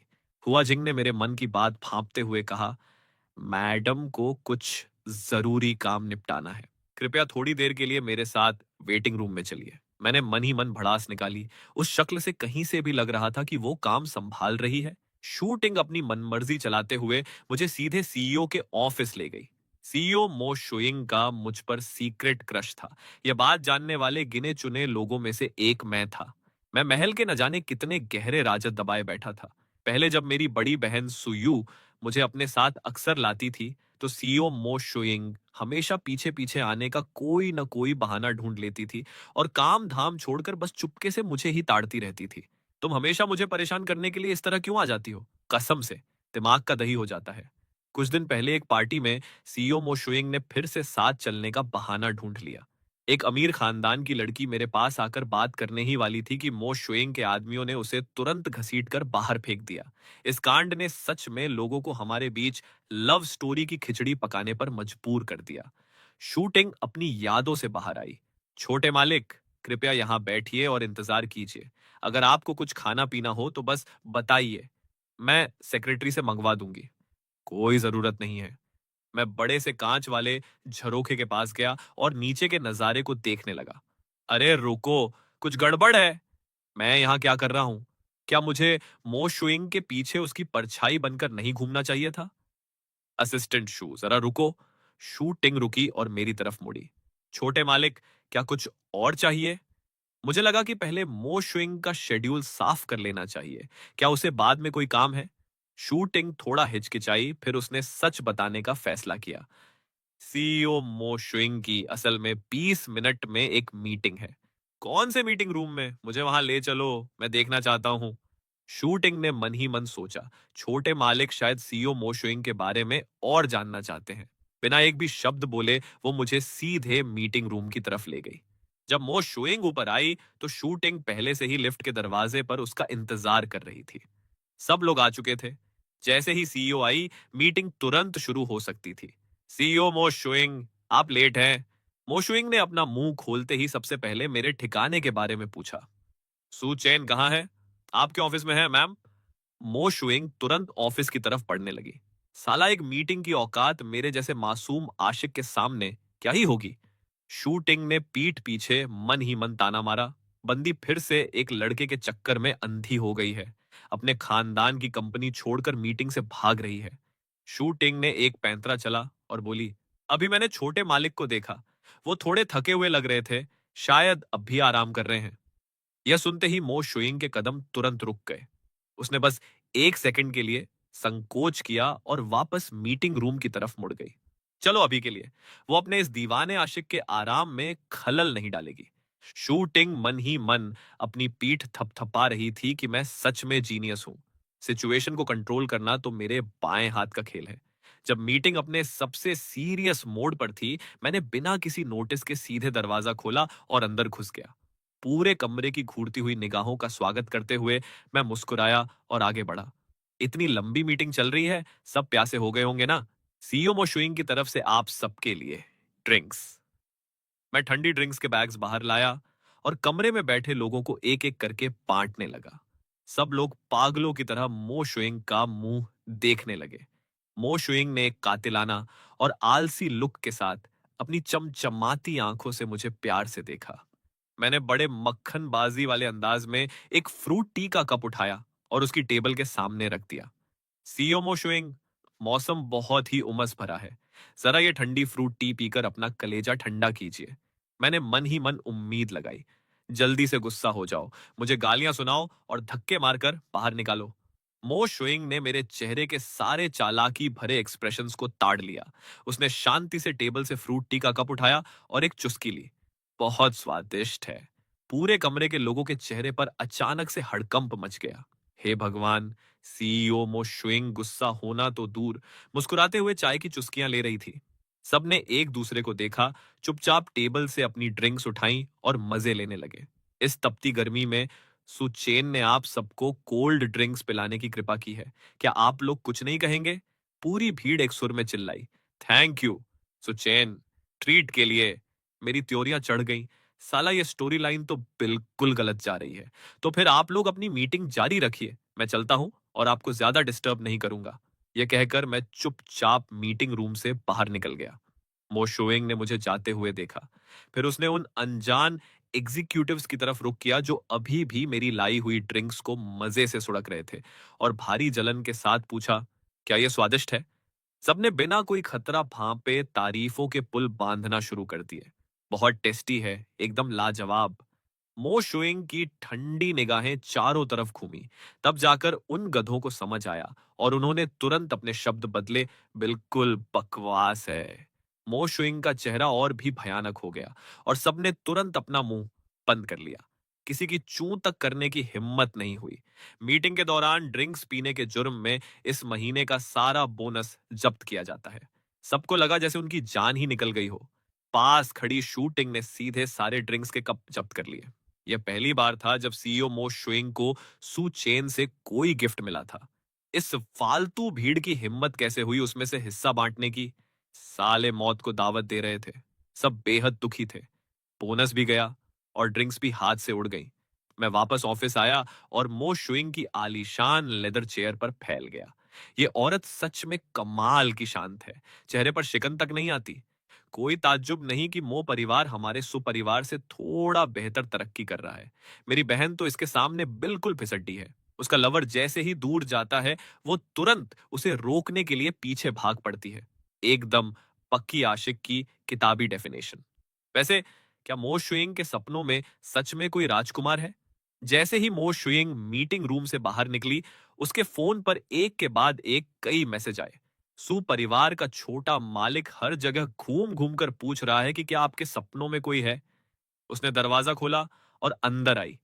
मुझे उसकी कुर्सी पर बैठे देखा, जो मेज पर सिर टिकाए पूरी दुनिया से छानबीन करने के बाद बुरी तरह हताश और उदास चेहरा बनाए बैठा था। फिर भी एक भी बंदे को नहीं पता था कि मोशुइंग किसे पसंद करती है। क्या वो सच में प्यार व्यार से इम्यून थी? ये देखकर कि मेरा उठने का कोई इरादा नहीं था, वो एक कातिलाना और रहस्यमयी अंदाज में मुस्कुराई। इस कुर्सी पर बैठने वाले को गंभीरता से काम करना पड़ता है, समझे? ये सुनते ही मैं स्प्रिंग की तरह उछल पड़ा और दोनों हाथों से इज्जत से बैठने का इशारा किया। पधारिए। मो शुइंग बैठ गई। सुचेन, चलो एक दूसरे को वीचैट पर ऐड करते हैं। मैं साफ मना करना चाहता था लेकिन हिम्मत नहीं हुई। मैंने वजह पूछी। अरे, मैं अभी जो ड्रिंक्स लाए थे उसके पैसे तुम्हें ट्रांसफर करना चाहती हूँ। कोई जरूरत नहीं है। बहुत कम पैसे थे। भले ही मेरी बहन थोड़ी बेवकूफ है लेकिन पैसे छापने में माहिर है। मेरे पास खर्च करने के लिए कभी पैसों की कमी नहीं होती। मोशुइंग के दिमाग ने फुल स्पीड में काम किया। मेरा विचैट पाने का पैंतरा ढूंढते हुए बोली, मैं तुम्हारी बहन की जानी दुश्मन हूं। अगर तुम मेरे पैसे उड़ाओगे तो वो पक्का बहुत खुश होगी। मैंने थोड़ा सोचा, बात तो पते की है। विचैट पर ऐड होते ही मो शुइंग ने मुझे तुरंत 5,20,000 युआन ट्रांसफर कर दिए। शुइंग दीदी, आपने 5,20,000 युआन क्यों ट्रांसफर किए? क्योंकि इस नंबर का एक खास मतलब है। भविष्य में चाहे जो हो, मैं तुमसे यह पैसे कभी वापस नहीं मांगूंगी। यह नंबर मेरी सच्चाई और शिद्दत को दिखाता है। हालांकि मुझे सुनने में यह थोड़ा अजीब लगा, पर मैंने सोचा चलो ठीक ही है। मो शुइंग ने मेरा कॉन्टेक्ट नेम बदलकर मूर्ख छोटा पिल्ला रख दिया। तुम इकलौते ऐसे लड़के हो जिसने मेरे दिल की घंटी बजाई है। इतने सालों के बाद आखिरकार मुझे उसका कॉन्टेक्ट मिल ही गया। पैसे मिलने के बाद मैं अचानक नीचे झुका और उसके पास जाकर बोला, शुइंग दीदी। मो शुइंग ने अपना सिर घुमाया। तो क्या आपके दिल में कोई लड़का है या नहीं? मो शुइंग ने पलटकर पूछा। और तुम्हारा क्या सुचेन, क्या तुम्हारे सपनों में कोई है? मैं शिकायत करने लगा। क्या आप चूई के मामले से वाकिफ नहीं हैं? आप हमेशा मेरे जख्मों पर नमक छिड़कना क्यों पसंद करती हैं? मो शुइंग ने सीधे मेरी आंखों में देखा और गंभीरता से जवाब दिया, हाँ, है। मेरी आंखें फटी की फटी रह गईं। तो सच में आपके सपनों में कोई है? क्या आप मुझे बता सकती हैं कि वो खुशकिस्मत कौन है? वो तो नहीं हो पाएगा। शुइंग दीदी, थोड़ा सा हिंट तो दे दो ना प्लीज। सुचैन, तुम क्यों जानना चाहते हो? कहीं ऐसा तो नहीं कि तुम मुझे पसंद करने लगे हो? हाँ, बिल्कुल। मैं शुइंग दीदी को सबसे ज्यादा पसंद करता हूँ। मो शुइंग ने एक नशीली आवाज में पूछा, ये किस तरह का पसंद करना है? मैंने बिना सोचे समझे तुरंत जवाब दिया, पारिवारिक प्यार। मो शुइंग ने मन ही मन सोचा, भला हमारे बीच पारिवारिक प्यार कहां से टपक गया। यह देखकर कि इश्क का तो नामो निशान नहीं है, मैंने एक सफेद झूठ बोलने का फैसला किया। अगर मैं कहूं कि मैं आपसे एक तरफा मोहब्बत करता हूं तो क्या आप मानेंगी? मो शुइंग दंग रह गई। उसने हैरानी से पलटकर पूछा, तुम मुझसे सीक्रेट लव करते हो? बिल्कुल। इसीलिए तो मैं जानना चाहता हूं कि शुइंग दीदी किसे पसंद करती हैं। आपके पार्टनर का स्टैंडर्ड क्या है? मो शुइंग खिलखिलाकर हंस पड़ी और सिर हिलाया। ऐसा क्या? तो वो लगभग तुम ही हो। इसलिए अगर तुम मुझे पटाना चाहते हो तो सक्सेस रेट काफी हाई है। ये औरत एक नजर में ही समझ आ रहा है कि मेरी फिरकी ले रही है। तो क्या ख्याल है? क्या तुम मुझे पटाना चाहते हो? बिल्कुल नहीं। अगर मैंने ऐसा किया तो मेरी बहन पक्का मेरी टांगे तोड़ देगी। वैसे भी मैं उसे रत्ती भर भी पसंद नहीं करता, तो पटाने का क्या फायदा? ये लाइन सुनते ही मो शुइंग ने तुरंत अपना मुंह फेर लिया। अगर तुम मुझे नहीं पटाना चाहते तो मेरे पास तुम्हें इतनी बातें बताने का कोई कारण नहीं है। उसके पीछे खड़े होकर मैंने उसे घूरा। मैं अपने पैरों पर मुड़ा एंड बाहर जाने लगा। मो शुइंग ने टोकते हुए पूछा, कहाँ जा रहे हो? बिना सिर घुमाए मैंने जवाब दिया, बस ऐसे ही बोर होकर इधर उधर भटकने। दोपहर के खाने का समय होने वाला है, खाकर जाना। मैंने मुंह फुलाकर जवाब दिया, कोई जरूरत नहीं है, खुद ही खा लो। मो शुइंग ने एक ठंडी आह भरी, इंटरकॉम का बटन दबाया और सेक्रेटरी से कहा कि सु चेन की हिफाजत के लिए बॉडीगार्ड्स को पीछे लगा दे। जी मैम, शूटिंग ने इज्जत से जवाब दिया। मैं तुरंत अरेंज करती हूँ। मैंने ईजी को लंच पर बुलाया। जल्दी से कोई तरकीब सोच और मेरी मदद कर। मैं अपनी बहन का ये इरादा कैसे बदलूं कि वो मो शुइंग को मेरी देखभाल करने के लिए न कहे। अजीब बात है, क्या तुम्हारी बहन ने नहीं कहा था कि मो शुइंग से पंगा लेना मौत को दावत देना है? जो भी उससे भिड़ता है, उसका अंजाम बुरा होता है। वो तुम पर गुस्सा क्यों नहीं हो रही? गुस्सा क्यों नहीं होगी? उसकी सिर्फ एक घूरती निगाह से मेरी जान हलक में आ जाती है। वो ये नहीं करने देती, वो मना करती है। मेरी सगी बहन से भी ज्यादा सिरदर्द है। मेरी भड़ास सुनकर यीजी ने सिर हिलाया। उसने सोचा कि यह मो शुइंग की इमेज के हिसाब से बिल्कुल परफेक्ट है। कड़क है भाई, तुमने पूरे मीटिंग रूम का कबाड़ा कर दिया और फिर भी उसने अपना आपा नहीं खोया। इसीलिए तो मैं तुझसे यहाँ अपना दिमाग दौड़ाने के लिए कह रहा हूँ। यीजी को एक धांसू आइडिया आया। मेरे पास हजारों तरीके हैं, लेकिन क्या तुम सच में साथ दोगे? जैसे कोई भी औरत हैंडसम लॉन्डो को मना नहीं कर सकती। कैसा रहेगा अगर हम उसके लिए 10 कड़क लड़के ढूंढे? सुचेन को बस इनविटेशन का इंतजाम करना होगा। हैं? अगर हमने सच में ऐसा किया तो वो मुझे जिंदा भून देगी। रिजल्ट चाहिए तो रिस्क तो लेना पड़ेगा। अगर खेलना है तो बड़ा खेलो। उस समय हम चुपके से कुछ तस्वीरें खींचकर तुम्हारी बहन को भेज देंगे ताकि उसे पता चल जाए कि इसका कैरेक्टर कितना ढीला है। फिर वो खुद आकर तुम्हें वापस ले जाएगी। क्या विचार है? मैं एक सेकंड के लिए हिचकिचाया, फिर मैंने टेबल पर जोर से हाथ मारा। चलो डन करते हैं। उसी शाम यी जी और मैं मास्क और सनग्लासेस पहनकर चोरों की तरह दबे पांव नाइट क्लब में घुस गए। जैसे ही हमने वीआईपी रूम में एंट्री की, लड़कियों ने एक सुर में हमारा स्वागत किया। गुड इवनिंग छोटे मालिकों। यी जी ने अपनी आंखें घुमाई और संतुष्टि से सिर हिलाया। ये सब डिमांड के हिसाब से ही चुनी गई हैं सुचेन। यी जी ने वेटर की तरफ देखा। अच्छा काम किया। इन्हें पहले बाहर भेजो, फिर कुछ और लड़कियों को अंदर बुलाओ। मैंने उलझन में पूछा, लड़कियों को यहाँ क्यों बुला रहे हो? तुम सच में ढीले ढीले हो क्या? दो लड़के यहाँ बैठकर क्या खाक मजे करेंगे? जाहिर है कि कुछ लड़कियों को बुलाकर साथ में गेम्स खेलेंगे। हम यहाँ एक दूसरे का मुंह ताड़ने के लिए तो नहीं बैठे हैं ना। मैंने सहमति में सिर हिलाया। बात तो सही है। ये जी और मैं मजे करने में इतने खो गए कि सब कुछ भूल गए। हंसते हंसते हमारे जबड़े दुखने लगे। फोन लगातार बज रहा था, लेकिन कमरे के कान फाड़ देने वाले म्यूजिक में वो आवाज डूब गई। हमारे बगल में बैठी दो लड़कियां हमारा हौसला बढ़ाना नहीं भूल रही थी। जैसे ही मैं एक लड़की के हाथ से फ्रूट जूस पीने ही वाला था, मैंने नजरें उठाई और सीधे मो शुइंग की आंखों से टकरा गया। बाहर निकलो, सबके सब बाहर निकलो। औरतों का वो झुंड डर के मारे बाहर भाग गया। यहां तक कि ये जी भी दुम दबाकर खिसकने की फिराक में था। शुइंग दीदी, आप आप यहाँ कैसे? मो शुइंग के होठों पर एक बर्फीली मुस्कान आ गई। इससे पहले मुझे नहीं पता था कि तुम इतने बड़े रंगीले हो। हूँ, औरतों की मंडली के साथ मजे से हंस हंस कर लौटपोट हो रहे हो। क्या? क्या मतलब मजे से हंस हंस कर लौटपोट हो रहा हूं? एक सन्नाटा छा गया। मो शुइंग के दिल में एक अजीब सी कड़वाहट घुल गई। इतनी सारी औरतों के साथ गुलछर्रे उड़ाना बहुत मजेदार है ना? हाँ हाँ, जाहिर है बहुत मजा आता है। वो दीदियां जो एंटरटेनमेंट देती हैं, उसमें कोई कमी नहीं निकाली जा सकती। मो शुइंग ने अपने दांत भींचे और मेरा नाम पुकारा। सु चेन, तुम उन्हें दीदी भी कह रहे हो? मैं भी दिखने में बुरी नहीं हूं।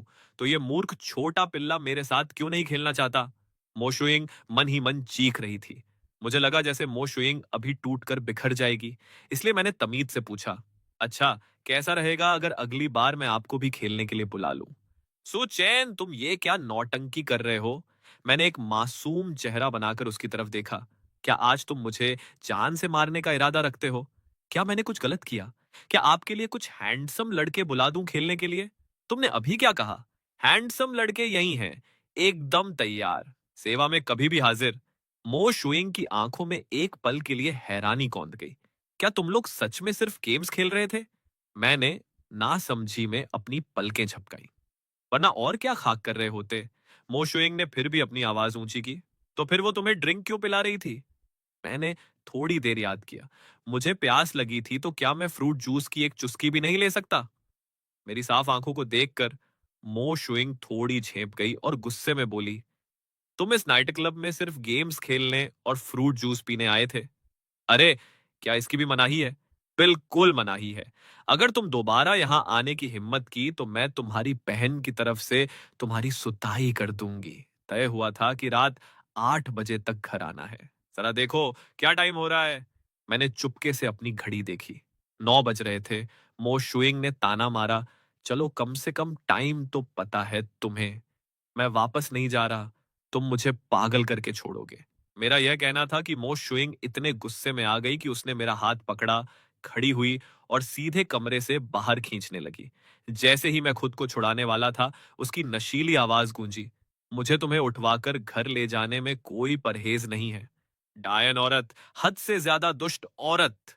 जैसे ही हम कमरे के दरवाजे पर पहुंचे, मैनेजर बोला, मैम, आज का बिल अब भी पे नहीं हुआ है। इसके अलावा जो 10 जेंटलमैन आपने मांगे थे वो तैयार हैं और उन्हें कभी भी ले जाया जा सकता है। मो शुइंग ने मेरी कलाई छोड़ दी। उसकी आंखें मैनेजर और मेरे बीच घूमने लगी। 10 जेंटलमैन? मैंने सिर हिलाया।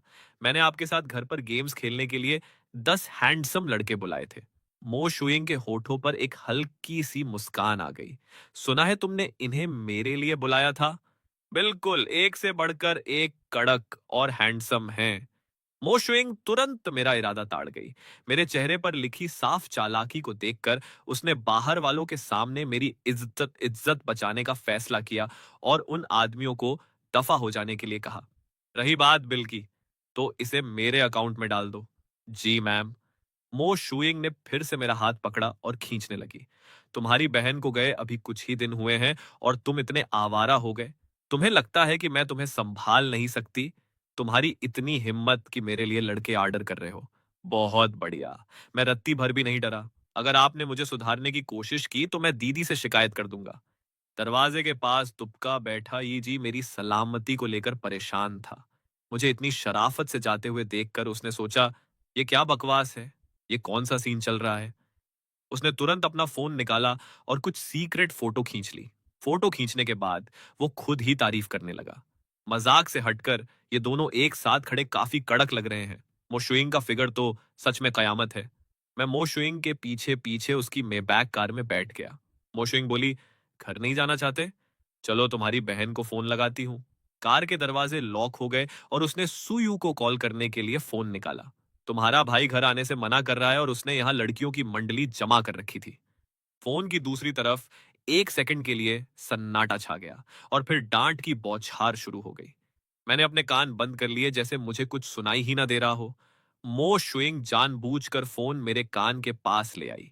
मैंने अपनी आंखें बड़ी की और उस औरत को बुरी तरह घूरा। बहादुरी दिखाते हुए फोन झपट लिया और कॉल काट दी। इतने बड़े हो गए और अभी भी चुगलियां करती हो। आपको पता है ना मुझे पीठ पीछे वार करने वाले और चुगलखोरों से कितनी नफरत है। अरे, आप मेरे गाल क्यों खींच रही हैं? इतना सब होने के बाद भी ये गुस्सा नहीं होती? तुमने ही तो पहले अपनी बहन को शिकायत करने के लिए फोन किया था, समझे? चार आंखें आपस में टकराईं। मुझे थोड़ी शर्मिंदगी महसूस हुई और मैंने अपना मुंह फेर लिया, इस औरत से थोड़ी दूरी बनाने के लिए। इतनी देर तक घर ना आने के जुर्म में क्या तुम सजा भुगतने के लिए तैयार हो? मैंने अविश्वास से उसकी तरफ देखा। क्या आप सच में मुझे सजा देने वाली हैं? मो शुइंग शातिर तरीके से मुस्कुराई। अगर तुम्हें क्लबों में जाकर औरतों के साथ खेलना इतना पसंद है तो मैं तुम्हें सजा देती हूं कि घर चलो और मेरे साथ खेलो। मेरा गुस्से से लाल चेहरा देखकर उसने सीधे आगे बढ़कर मेरी कमर को अपनी बाहों में भर लिया। हे मेरे साथ बदतमीजी मत करो। मैं तो करूंगी। उखाड़ लो जो उखाड़ना है। मैंने उस औरत की तरफ देखा जिसने मुझे पकड़ रखा था और अपना पैंतरा बदलने का फैसला किया। एक रो उतरा हुआ चेहरा बनाकर बोला, शोइंग दीदी, बचपन से लेकर आज तक मुझे कभी सजा नहीं मिली। क्या आप मुझे माफ नहीं कर सकती प्लीज? तो अब से तुम्हें सीधे मेरी हर बात माननी होगी और मैं तुम्हें कभी सजा नहीं दूंगी। मैंने तुरंत अपना सिर हिलाया, शराफत से हामी भरते हुए बोला, मैं मानूंगा। शुइंग दीदी, आपको अपनी जुबान पर कायम रहना होगा, ठीक है? ठीक है। ये एक शब्द उसने इतने मीठे और नशीले अंदाज में कहा कि मेरे दिल की धड़कन एक सेकंड के लिए रुक गई। ऐसा लगा जैसे कार का माहौल थोड़ा रोमांटिक हो गया है। शुइंग दीदी, क्या आप पहले मुझे छोड़ सकती हैं? तब जाकर मो शुइंग ने ना चाहते हुए भी मुझे छोड़ा और प्यार से मेरे बाल बिखेर दिए। मुझे एक बात माननी पड़ेगी, शुइंग दीदी एकदम मेरी टाइप की बंदी है। घर लौटकर मैं सीधे अपने बेडरूम की तरफ भागा, अपना फोन निकाला और देखा कि मैसेजेस का अंबार लगा हुआ था, जिनमें से आधे से ज्यादा मो शुइंग ने भेजे थे। उसने मुझे एक दर्जन से ज्यादा वॉइस नोट्स भेजे थे। उसका लहजा शुरू में बेहद नरम था, जो धीरे धीरे बर्फीला होता चला गया। बस मुझे तुम्हें पकड़ने दो, मैं तुम्हें एक बढ़िया सबक सिखाऊंगी। सुनने के बाद मैं बस अपना सिर हिला सका और मन ही मन सोचा, बाप रे, कितनी डरावनी है। मैंने यी जी की भेजी हुई तस्वीर खोली। ये वही फोटो थी जो उसने पहले खींची थी। भाई, क्या सीन चल रहा है यहाँ? तुम दोनों का हाथ पकड़ना काफी रोमांटिक लग रहा है। मैंने तुरंत एक वॉइस मैसेज वापस भेजा। हर जगह लव स्टोरी ढूंढना तुम्हारी लंका लगा देगा एक दिन। जैसा तुम सोच रहे हो वैसा बिल्कुल नहीं है। वो तो ऐसी लग रही थी जैसे मुझे जिंदा चबा जाएगी। दूसरी तरफ से तुरंत कॉल आ गई। क्या सीन है? क्या सीन होगा? कोई सीन नहीं है। मुझे पक्का लगता है कि बड़ी मालकिन मो शुइंग के दिल में तुम्हारे लिए फीलिंग्स हैं। क्या तुमने कभी उसे किसी और मर्द के बगल में चलते देखा है? ऊपर से उसने तुम्हारा हाथ पकड़ा। गजब है। तुम उससे मिले ही कितनी बार हो? मुझे कोई परवाह नहीं है। मैं तो बस जोड़ी बनाऊंगा। तुम मेरी जोड़ी उसके साथ बना रहे हो। इससे अच्छा तो तुम मेरी जोड़ी दीदी वान मोंगदाओ के साथ बना दो। अगर तुम्हें मेरी बहन पसंद है तो तुम सच में अंधे हो। क्या कोई अपनी सगी बहन के बारे में ऐसा बोलता है? तुम भी तो अपनी बहन की कम बुराई नहीं करते। मैं 5 के मुकाबले 1 की शर्त लगाता हूँ। बड़ी मालकिन मो शुइंग पक्का तुम्हें पसंद करती है। कोई शर्त नहीं, मुझे कोई इंटरेस्ट नहीं है। मुझे दिख रहा है कि तुम डर गए हो। क्या इसलिए क्योंकि तुम्हें भी एहसास हो गया है कि वो तुम्हें पसंद करती है? आजकल के लोग भी बड़े अजीब हैं। हमेशा उल्टी सीधी जोड़ियां बनाने के शौकीन होते हैं। सच में समझ से बाहर है। बहुत जल्द फोन फिर से बजा। मैंने ना चाहते हुए भी उठाया। रिसीवर से यी जी की एक्साइटेड आवाज आई। हेलो सुचैन, चलो एक मसेराती कार की शर्त लगाते हैं। क्या ख्याल है? क्या तुम पागल हो गए हो? सपने देखना तुम्हारे लिए ज्यादा आसान होगा। ये सिर्फ 10 मिलियन युआन से ऊपर की बात है। शर्त लगानी है या नहीं? कोई खुद हमारे दरवाजे पर पैसे देने आ रहा है। सिर्फ एक बेवकूफ ही इसे छोड़ेगा। बस इसी तरह हम दोनों शातिर लौंडों ने शर्त पक्की कर ली। मैं अभी नहाकर बिस्तर पर चढ़ा ही था कि दरवाजे पर दस्तक हुई। मो शुइंग को दरवाजा खोलकर अंदर आते देख जब मुझे पता चला कि आने वाली आंटी लियू नहीं है, तो मैं एक पल के लिए सन्न रह गया। शुइंग दीदी, क्या कोई बात है? आज ब्रांड ने मुझे गिफ्ट के तौर पर एक मेंस वॉच भेजी है। इसे अपने पास रखना मेरे लिए बेकार ही है। मैं इसे तुम्हारे पहनने के लिए ले आई। थैंक यू शुइंग दीदी। यह देखकर कि वो कुछ बोल नहीं रही है और बस मुझे घूर रही है, अचानक मेरे दिमाग की बत्ती जली तो मैंने पूछा, शुइंग दीदी, क्या आप मुझे पसंद करती हैं? पसंद का मतलब भाई बहन वाला प्यार नहीं, बल्कि एक मर्द और औरत वाला प्यार। अचानक ऐसा क्यों पूछ रहे हो? मैंने यी जी के साथ एक शर्त लगाई है। उसका दावा है कि आप मुझे पसंद करती हैं, लेकिन मुझे याद है कि मो शुइंग का पहले से ही कोई पसंदीदा शख्स है। वो लड़का यी जी सच में काफी तेज नजरों वाला है। तुम दोनों ने शर्त के लिए मेरा इस्तेमाल किया, तो दांव पर क्या लगा है? एक लेटेस्ट मॉडल मसेराती कार। यी जी ने कहा कि इसकी कीमत 10 मिलियन युआन से ज्यादा है। हे अपने गैराज में खड़ी ब्रांड न्यू सुपर कार के बारे में सोचकर ही मेरा दिल बाग बाग हो रहा था। मोशुइंग ने मन ही मन सोचा, ये दोनों तो बहुत बड़ा खेल रहे हैं। मुझे तुरंत एक आइडिया लाया। शुइंग दीदी, मेरा फोन लीजिए और यी जी को एक वॉइस नोट भेज दीजिए। उसके बाद हम शर्त के पैसे आधे आधे बांट लेंगे। क्या बोलती हो? मेरे पास पैसों की कोई कमी नहीं है। ओह, तो फिर 3 और 7 का रेशियो? उसने मुझे चिढ़कर देखा। किसे चाहिए 3 और 7 का रेशियो? मुझे डर है कि मुझे खुद और 10 मिलियन युआन लगाने पड़ जाएंगे। छोड़ो इसे। मुझे दूसरे मर्दों को वॉइस मैसेज भेजना पसंद नहीं है। ये औरत इतनी अनकोएम्परेटिव क्यों है भाई? वो 10 मिलियन युआन है, 1,000 रुपए नहीं। किस बात का एटीट्यूड दिखा रही है? और दावा कर रही है कि दूसरे मर्दों को वॉइस चैट नहीं भेजती। साफ बात है, अभी कुछ घंटे पहले उसने मुझे वॉइस मैसेजेस की पूरी झड़ी लगा दी थी। मेरी बहन 10 मिलियन कमा सकती है, लेकिन ये किसी और के 10 मिलियन है। फिर भी आप भाव खा रही हैं। इसे कहते हैं दोगलापन। ठीक है मेरे अच्छे सुचेन, मुझे बताओ तुम्हारा बैंक कार्ड किस बैंक का है? मैंने शराफत से अपना सिर घुमाया। मेरे गाल को एक गर्म एहसास छूकर गुजरा एंड मेरा दिमाग तुरंत ब्लैंक हो गया। मो शुइंग ने धीरे से मेरा फोन लिया। क्या तुम आधा आधा नहीं बांटना चाहते थे? मैं तुम्हें पैसे ट्रांसफर कर देती हूँ। मेरा सिर चकरा गया जब मेरे फोन पर एक नोटिफिकेशन मैसेज आया। अकाउंट में 5,20,000 युआन आ चुके थे। वो तो मेरी सगी बहन से भी ज्यादा दरिया दिल निकली। अरे नहीं, इस बार मैं उसके पैसे लेकर खुद ही अपने जाल में फंस गया हूँ। मेरा सारा कॉन्फिडेंस हवा हो गया। आपने इतने सारे पैसे क्यों ट्रांसफर किए? मोशुइंग ने फोन नीचे रखा। पैसे मायने नहीं रखते, सो चेन का खुश रहना सबसे जरूरी है। शुइंग दीदी, काफी देर हो गई है, आप भी जल्दी जाकर आराम कीजिए। मोशुइंग ने अपनी आंखों को नीचे झुकाया ताकि अपने दिल का प्यार छिपा सके। ठीक है, तो गुड नाइट सुचैन। मैंने उस औरत की पतली पीठ को जाते हुए देखा जैसे कुछ सोच रहा हूं। जब कुछ समझ नहीं आया तो मैंने झंझट छोड़ा एंड यी जी को एक मैसेज भेजा, उसे कल बाहर खेलने के लिए इनवाइट करते हुए। अगले दिन मो शुइंग बेहद खुशमिजाज मूड में काम पर गई। शूटिंग चुपके से समझ गई कि बॉस ने छोटे मालिक सुचेन के साथ कुछ नया प्रोग्रेस कर लिया है। मो शुइंग के इस सूखे पेड़ में बाहर आने की खबर आग की तरह शेन युएजियाओ के कानों तक पहुंची एंड उसने तुरंत अपने सहेलियों के ग्रुप में मैसेज किया एंड बहनों को हर कीमत पर इसका गवाह बनने के लिए बुलाया। उसने मो शुइंग को टेक्स्ट किया, वो स्टोन जिस पर छोटे मालिक की नजर थी पिछली बार, मैंने उसे खरीद लिया है। आज रात मेरी पार्टी में आओ। नहीं आ रही? किसी के हाथ वो स्टोन यहां भिजवा दो। क्यों नहीं आ रही? ऐसा कीमती स्टोन मेरी किसी बाहरी पर भरोसा करने की हिम्मत नहीं होगी। सारा मजा ही किरकिरा हो जाएगा। शेन युएजियाओ ने मैसेज पढ़ा एंड हंस पड़ी। तो फिर कोई बड़ी पार्टी नहीं होगी, बस हम बहनों का एक छोटा सा गेट टुगेदर। आ रही हो या नहीं? अगर नहीं आई तो मैं इस स्टोन को कुत्तों के आगे फेंक दूंगी। पास बैठी गुवानी इशारा समझ गई एंड उसने एक वीडियो रिकॉर्ड करने के लिए अपना फोन निकाला। अगले ही सेकंड क्लब के कमरे का दरवाजा झटके से खुला। शेन युएजियाओ चौंक गई। उसके हाथ का स्टोन सीधे कुत्ते के मुंह खा में गिरने ही वाला था। उसने आनन फानन में उसे वापस चंदन के डिब्बे में रख दिया। हम लोग तो पूरी तरह टल्ली हो चुके हैं। तुम अब जाकर अपनी शक्ल दिखा रही हो? मोशुएंग ने उस मजाक को इग्नोर किया। ऐसा कम ही होता था कि वो पलटकर जवाब न दे। वो आगे बढ़ी, टेबल से लकड़ी का डिब्बा उठाया, अंदर अच्छे से चेक किया एंड तब जाकर चैन की सांस ली। शेन युएजियाओ भागकर आई एंड अपना चेहरा मो शुइंग के करीब लाई।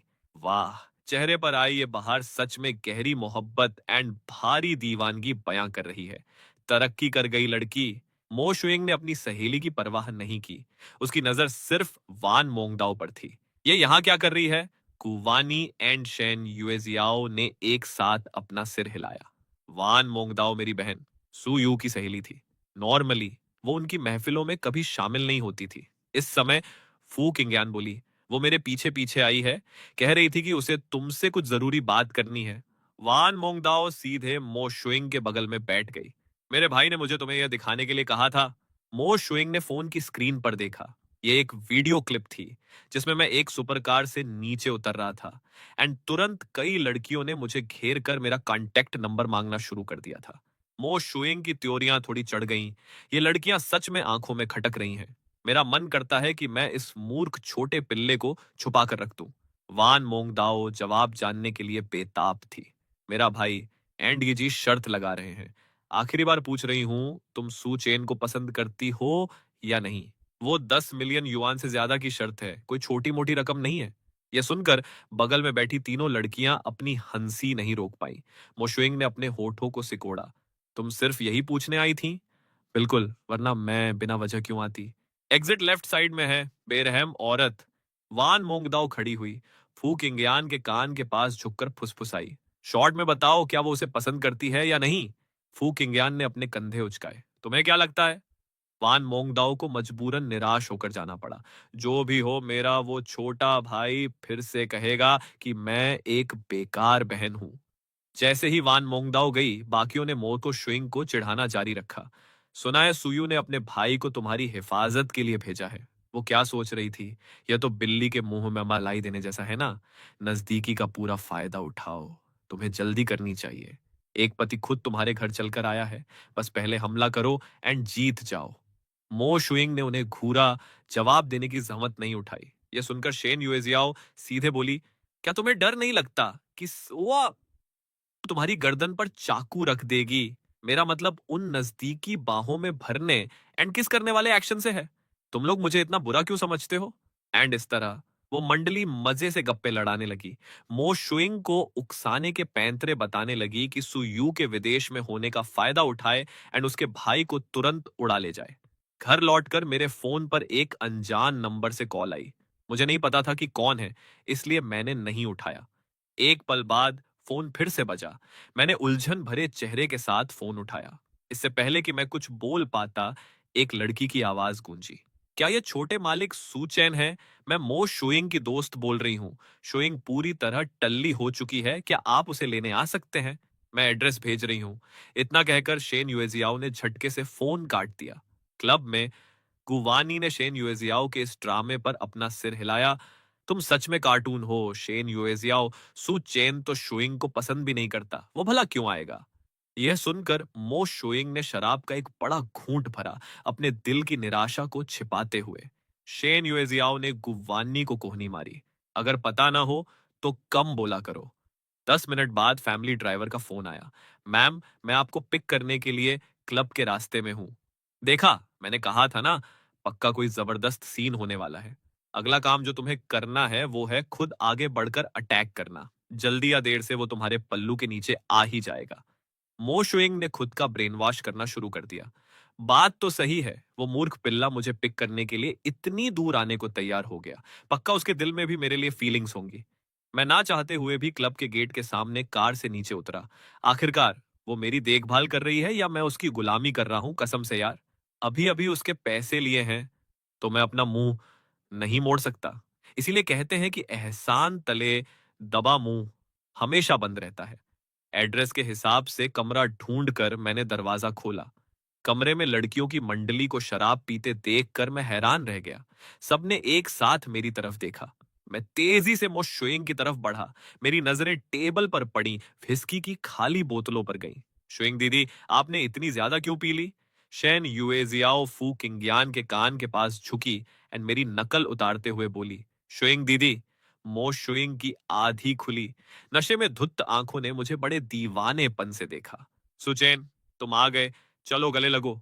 मैं एक पल के लिए सन्न रह गया। उसके इस दुर्लभ लुक को देखकर पिघल गया एंड बस उसे अपनी कमर में बाहें डाल लेनी थी। यहां तक कि उसने अपना सिर मेरे सीने में छुपा लिया। पीछे बैठी तीनों लड़कियों का मुंह खुला का खुला रह गया। पुकिंगयान धीरे से बुदबुदाई, मुझे लगा हमारे यहां होने से वो शर्माएगी। किसे पता था कि वो इस तरह सरेआम नौटंकी करके नशे का नाटक करेगी। मैंने उस औरत के बिखरे बालों को देखा। मैं बुरी तरह घबरा गया एंड समझ नहीं पाया कि क्या करूं। मेरे हाथ हवा में ही लटके रह गए। ठीक इसी पल मुझे महसूस हुआ कि उसका शरीर नीचे फिसल रहा है। शुइंग दीदी, कृपया ठीक से बैठिए। उसे कोई परवाह नहीं थी, इसलिए मुझे मजबूरन उसके शरीर को कसकर पकड़ना पड़ा। मैं मनोरंजन देख रही उन तीनों लड़कियों की तरफ मदद के लिए मुड़ा। आप सब लोग जरा मेरा हाथ बटाओ। यह सुनकर उन तीनों ने तुरंत अनजान बनने का नाटक किया। हम नहीं जानते इसे, हम नहीं जानते, बस एक ही टेबल पर बैठे हैं। जब ये टल्ली हो जाती है तो किसी को हाथ नहीं लगाने देती। जो भी इसे छूता है उसे मार पड़ती है। हम मदद नहीं कर सकते। फू किंगयान तो अपना मुंह खोलने के लायक भी नहीं बची थी। मेरा हाथ गलती से उसके गर्म कान के निचले हिस्से को छू गया। मैंने मन ही मन एक ठंडी सांस ली। शुइंग दीदी ने न जाने कैसे कैसे नमूने दोस्त बना रखे हैं। हे भगवान! मोशुइंग ने मेरे साथ चिपकने का नाटक किया जैसे वो कंफर्टेबल न हो। उसका हाथ मेरी कमर के पीछे था। वो तीनों इशारे समझ गई एंड एक साथ खड़ी हो गई, सिचुएशन को भांपते हुए। हमें अभी कुछ काम है, हम चल रहे हैं। हम शुइंग को तुम्हारे हवाले छोड़ते हैं। All the best, bye. अरे आप सब लोग मत जाओ। मैं उन तीनों को दुम दबाकर भागते हुए देखकर अवाक रह गया। कमरे का दरवाजा बेरहमी से बंद कर दिया गया। मैंने अपनी कमर में मुंह छुपाए बैठी उस औरत की तरफ नीचे देखा। शुइंग दीदी, होश में आओ। उसकी कोई प्रतिक्रिया नहीं थी। कोई और रास्ता न देखकर मुझे उसे ऊपर उठाना पड़ा एंड उससे कहा कि मेरी गर्दन को अच्छे से पकड़ ले। उसका सिर मेरे कंधे पर टिका था। मुझे साफ तौर पर उसकी सांसों से शराब की हल्की महक आ रही थी। मुझे लगा जैसे मैं भी टल्ली होने वाला हूं। थत्त तेरे की! मुझे महसूस हुआ कि मेरा चेहरा गर्म होने लगा है। मैंने बिना सोचे समझे उसे गोद में उठा लिया एंड राहत की सांस ली। शुक्र है, मैं रोज कसरत करता हूं, इसलिए मैं उसे उठा सका। मो शुइंग की बाहें जो मेरी गर्दन के चारों तरफ थीं, उनकी पकड़ और मजबूत हो गई। हालांकि उसने अपनी एक छुपी हुई मुस्कान को दबाए रखा। मैं उसे इसी तरह क्लब से बाहर ले आया। बाहर इंतजार कर रहा ड्राइवर मदद के लिए दौड़ने ही वाला था, लेकिन तुरंत उसे अपनी बॉस की जानलेवा घूरती हुई निगाह का सामना करना पड़ा। वो वहीं का वहीं जम गया। एक ही झटके में पीछे मुड़ा एंड पागलों की तरह कार का दरवाजा खोल दिया। मैंने मोशुइंग को कार के अंदर बिठाया एंड बुदबुदाया, मैंने आज तक अपनी सगी बहन को भी इस तरह गोद में नहीं उठाया। कार का दरवाजा जोर से बंद हुआ। अगर मैं अब यहां से नहीं खिसका तो कब खिसकूंगा? जैसे ही मैं उसके हाथों को अपनी गर्दन से हटाकर भागने ही वाला था, मेरे बगल में बैठी औरत ने झटके से अपनी आंखें खोल दी। उसकी आवाज बेहद नरम थी। कहाँ जा रहे हो? अचानक शर्माने लगे क्या? हुँ, अरे मुझे भूख लगी है, कुछ खाना खरीदने जा रहा हूँ। शुइंग दीदी, हाथ छोड़िए। मो शुइंग ने कसकर अपनी आंखें बंद कर ली एंड मैंने उसके लाल चेहरे की तरफ देखा। मैं पूरी तरह उलझन में था जब अचानक दरवाजे पर दस्तक हुई। मैंने तुरंत उस इंसान को अंदर आने के लिए कहा। आंटी लियू नींबू पानी का कटोरा लेकर अंदर आई। हम दोनों की हालत देखकर वो तुरंत पीछे मुड़ गई। आंटी लियू मत जाइए, प्लीज आकर मेरी मदद कीजिए। आवाज सुनकर आंटी लियू को मजबूरी में नींबू पानी टेबल पर रखना पड़ा। छोटे मालिक सुचेन, तो फिर कृपया आप खुद ही बड़ी मालकिन को यह नींबू पानी पिलाने का कष्ट करें। आंटी लियू मत जाइए, पहले अपनी बड़ी मालकिन से कहिए कि अपने हाथ तो हटाएं। आंटी लियू हिचकिचा रही थी। जब उन्होंने देखा कि मो शुइंग ने अपनी आंखें थोड़ी खोली एंड उन्हें आंख मारी, वो तुरंत समझ गईं कि वो नशे का नाटक कर रही है। छोटे मालिक सुचेन, आपको हमारी बड़ी मालकिन के लुक्स कैसे लगते हैं? मैं इस अचानक आए सवाल पर थोड़ा सन्न रह गया। वो बहुत खूबसूरत हैं। मुझे भी लगता है कि हमारी बड़ी मालकिन बेहद खूबसूरत है। जरा ये नाक देखो, जरा ये छोटा सा मुंह देखो। क्या आपका दिल नहीं पिघला? क्या आपके मन में कोई ख्याल नहीं आता? उसकी नजर का पीछा करते हुए मैंने अपने नीचे लेटी मो शुइंग की तरफ देखा एंड जोर से थूक गटका। मेरी कुछ भी सोचने की हिम्मत नहीं है। अगर मेरी बहन को पता चला तो वो मुझे मार मार कर भरता बना देगी। अगर आप नहीं कहेंगे एंड मैं नहीं कहूंगी तो आपकी बहन को कैसे पता चलेगा? मालकिन को नींबू पानी पिलाना मत भूलिएगा। ये कहकर वो तुरंत चली गई एंड समझदारी से कमरे का दरवाजा पीछे से बंद कर दिया। जैसी मालकिन वैसी नौकरानी, दोनों में से कोई भी नॉर्मल नहीं है। मैं शरारत से मुस्कुराया, उस औरत के कंधे को उंगली से दबाया। मो शुइंग, अगर तुमने मुझे नहीं छोड़ा तो मैं तुम्हारे साथ बदतमीजी कर दूंगा। मो शुइंग बिल्कुल शांत लेटी रही। उसे एक सेकंड के लिए भी भरोसा नहीं था कि यह मूर्ख छोटा पिल्ला उसके साथ कोई चालाकी करने की हिम्मत करेगा। लेकिन अगर उसने सच में ऐसा किया तो उसे कोई परहेज भी नहीं था। मो शुइंग को बिना हिले डुले लेटे देखकर मुझे सिरदर्द होने लगा। अब मुझे क्या करना चाहिए? मुझे इस मामले का कोई तजुर्बा भी नहीं है। शायद मुझे दीदी को फोन करके पूछना चाहिए। जैसे ही मैंने अपना फोन निकालने के लिए हाथ बढ़ाया, मेरी बाहों में लेटी औरत बुदबुदाई कि बहुत गर्मी लग रही है। अपनी पकड़ ढीली की एंड अपने कपड़े उतारने की कोशिश करने लगी। घबराहट में मैंने पागलों की तरह कंबल खींचकर उसे ढका एंड उसके बेकाबू होते हाथों को कसकर पकड़ लिया। शुइंग दीदी, नौटंकी मत कीजिए। मैं आपके लिए नींबू पानी ला रहा हूं। पता नहीं उसने मेरी बात सुनी या क्या। वो एक शरीफ बच्ची की तरह शांति से लेट गई। यह सीधा साधा बर्ताव उसके रोज के बर्ताव से बिल्कुल अलग था। मैंने टेबल से नींबू पानी का कटोरा उठाया एंड चेक किया। यह अब ज्यादा गर्म नहीं था। एक चम्मच भरकर मैं उसके मुंह के पास ले गया। आह! मोशुइंग के लाल होठ थोड़े से खुले। उसने पूरा चम्मच कटक लिया एंड यहां तक कि उसने अपनी जीभ बाहर निकालकर धीरे से अपने होठों के कोने को चाटा। मेरा दिल तुरंत जोर जोर से धड़कने लगा एंड मैंने जल्दी जल्दी उसे पूरा कटोरा पिला दिया। मैं मोशुइंग के बेडरूम से इस तरह भागा जैसे कोई भूत देख लिया हो, इस बात से पूरी तरह अनजान कि पीछे उस औरत ने अपनी आंखें पूरी खोल ली थी। मोशुइंग ने कमरे के कोने में लगे सर्विलांस कैमरे की तरफ देखा। मुझे इस फुटेज को सेव करना होगा एंड इसके एक एक फ्रेम को ध्यान से देखना होगा। मेरा मूर्ख पिल्ला कितना केयरिंग है। उस रात मैं बहुत चैन से सोया। मेरे सपनों में मोशुइंग के दो अलग अलग चेहरों ने मुझे ऐसा दीवाना बनाया कि मैं वापस आने का रास्ता ही भूल गया। सुबह उठकर भी मेरा दिल तेजी से धड़क रहा था। नाश्ते के दौरान मेरी मोशुइंग की आंखों में सीधे देखने की हिम्मत तक नहीं हो रही थी। जब हम खाना खत्म करने ही वाले थे, मो शुइंग ने प्यार से सुझाव दिया, बाद में मेरे साथ मॉल चलो कुछ कपड़े खरीदने। कल रात शर्ट शायद मेरे हाथों फट गई थी। कितनी अजीब बात है। क्या मेरी बहन ने नहीं कहा था कि उनके सारे कपड़े कस्टम डिजाइन होते हैं? हर ब्रांड का लेटेस्ट कलेक्शन सीधे घर भिजवाया जाता है। आखिर तो फिर उसे खुद खरीदने जाने की क्या जरूरत आन पड़ी? मैं भी देखूं कि ये औरत अपने दिमाग में क्या खिचड़ी पका रही है। जरूर बिल मैं पे कर दूंगा। मुझे अभी आपके पैसे मिले थे एंड समझ नहीं आ रहा था कि आपके लिए क्या गिफ्ट खरीदूं। हम दोनों मॉल पहुंचे एंड ऐसे ही एक लेडीज कपड़ों की दुकान में घुस गए। लॉलिता ड्रेसेस की कतार को देखकर मेरे मन में उसे चिढ़ाने की शरारत जागी। एक हल्की फुल्की ड्रेस उठाकर मैंने उसका हाथ पकड़ा। शुइंग दीदी, आप इसमें पक्का कयामत लगेंगी। क्यों ना आप इसे ट्राई करें? मो शुइंग ने उस ड्रेस की तरफ देखा जिसे उसने आज तक कभी हाथ भी नहीं लगाया था। सच में? सुचैन मुझे यह पहने हुए देखना चाहता है? बिल्कुल। अगर शुइंग दीदी इसे पहनेंगी तो नजारा देखने लायक होगा। गारंटी है कि सब मुड़ मुड़ कर देखेंगे। उसने थोड़ी देर सोचा, ड्रेस ली एंड चेंजिंग रूम में चली गई। मैं वहां बैठा बैठा मंद मंद मुस्कुरा रहा था। मैंने पहले ही बात के धमाके की कल्पना कर ली थी। जब वो बाहर आएगी तो मैं पक्का उसकी कुछ फनी एंड अजीब फोटो खींचूंगा ताकि उसका मजाक उड़ा सकूं। दुकान के बाहर चूई की सहेली ने मुझे दूर से देखा एंड चूई की आस्तीन खींची। ये क्या वो सुचेन नहीं है? यह सुनकर चूई ने तुरंत उधर देखा, कंफर्म किया कि वो मैं ही हूं एंड बिना सोचे समझे मेरी तरफ दौड़ने के लिए तैयार हो गई। ठीक इसी पल उसके बगल में खड़े मर्द ने उसे पीछे खींचा। ये तुम कहां जा रही हो? उसने उस मर्द का हाथ झटका एंड तेजी से मेरी तरफ बढ़ गई। आवाज सुनकर मैं पीछे मुड़ा।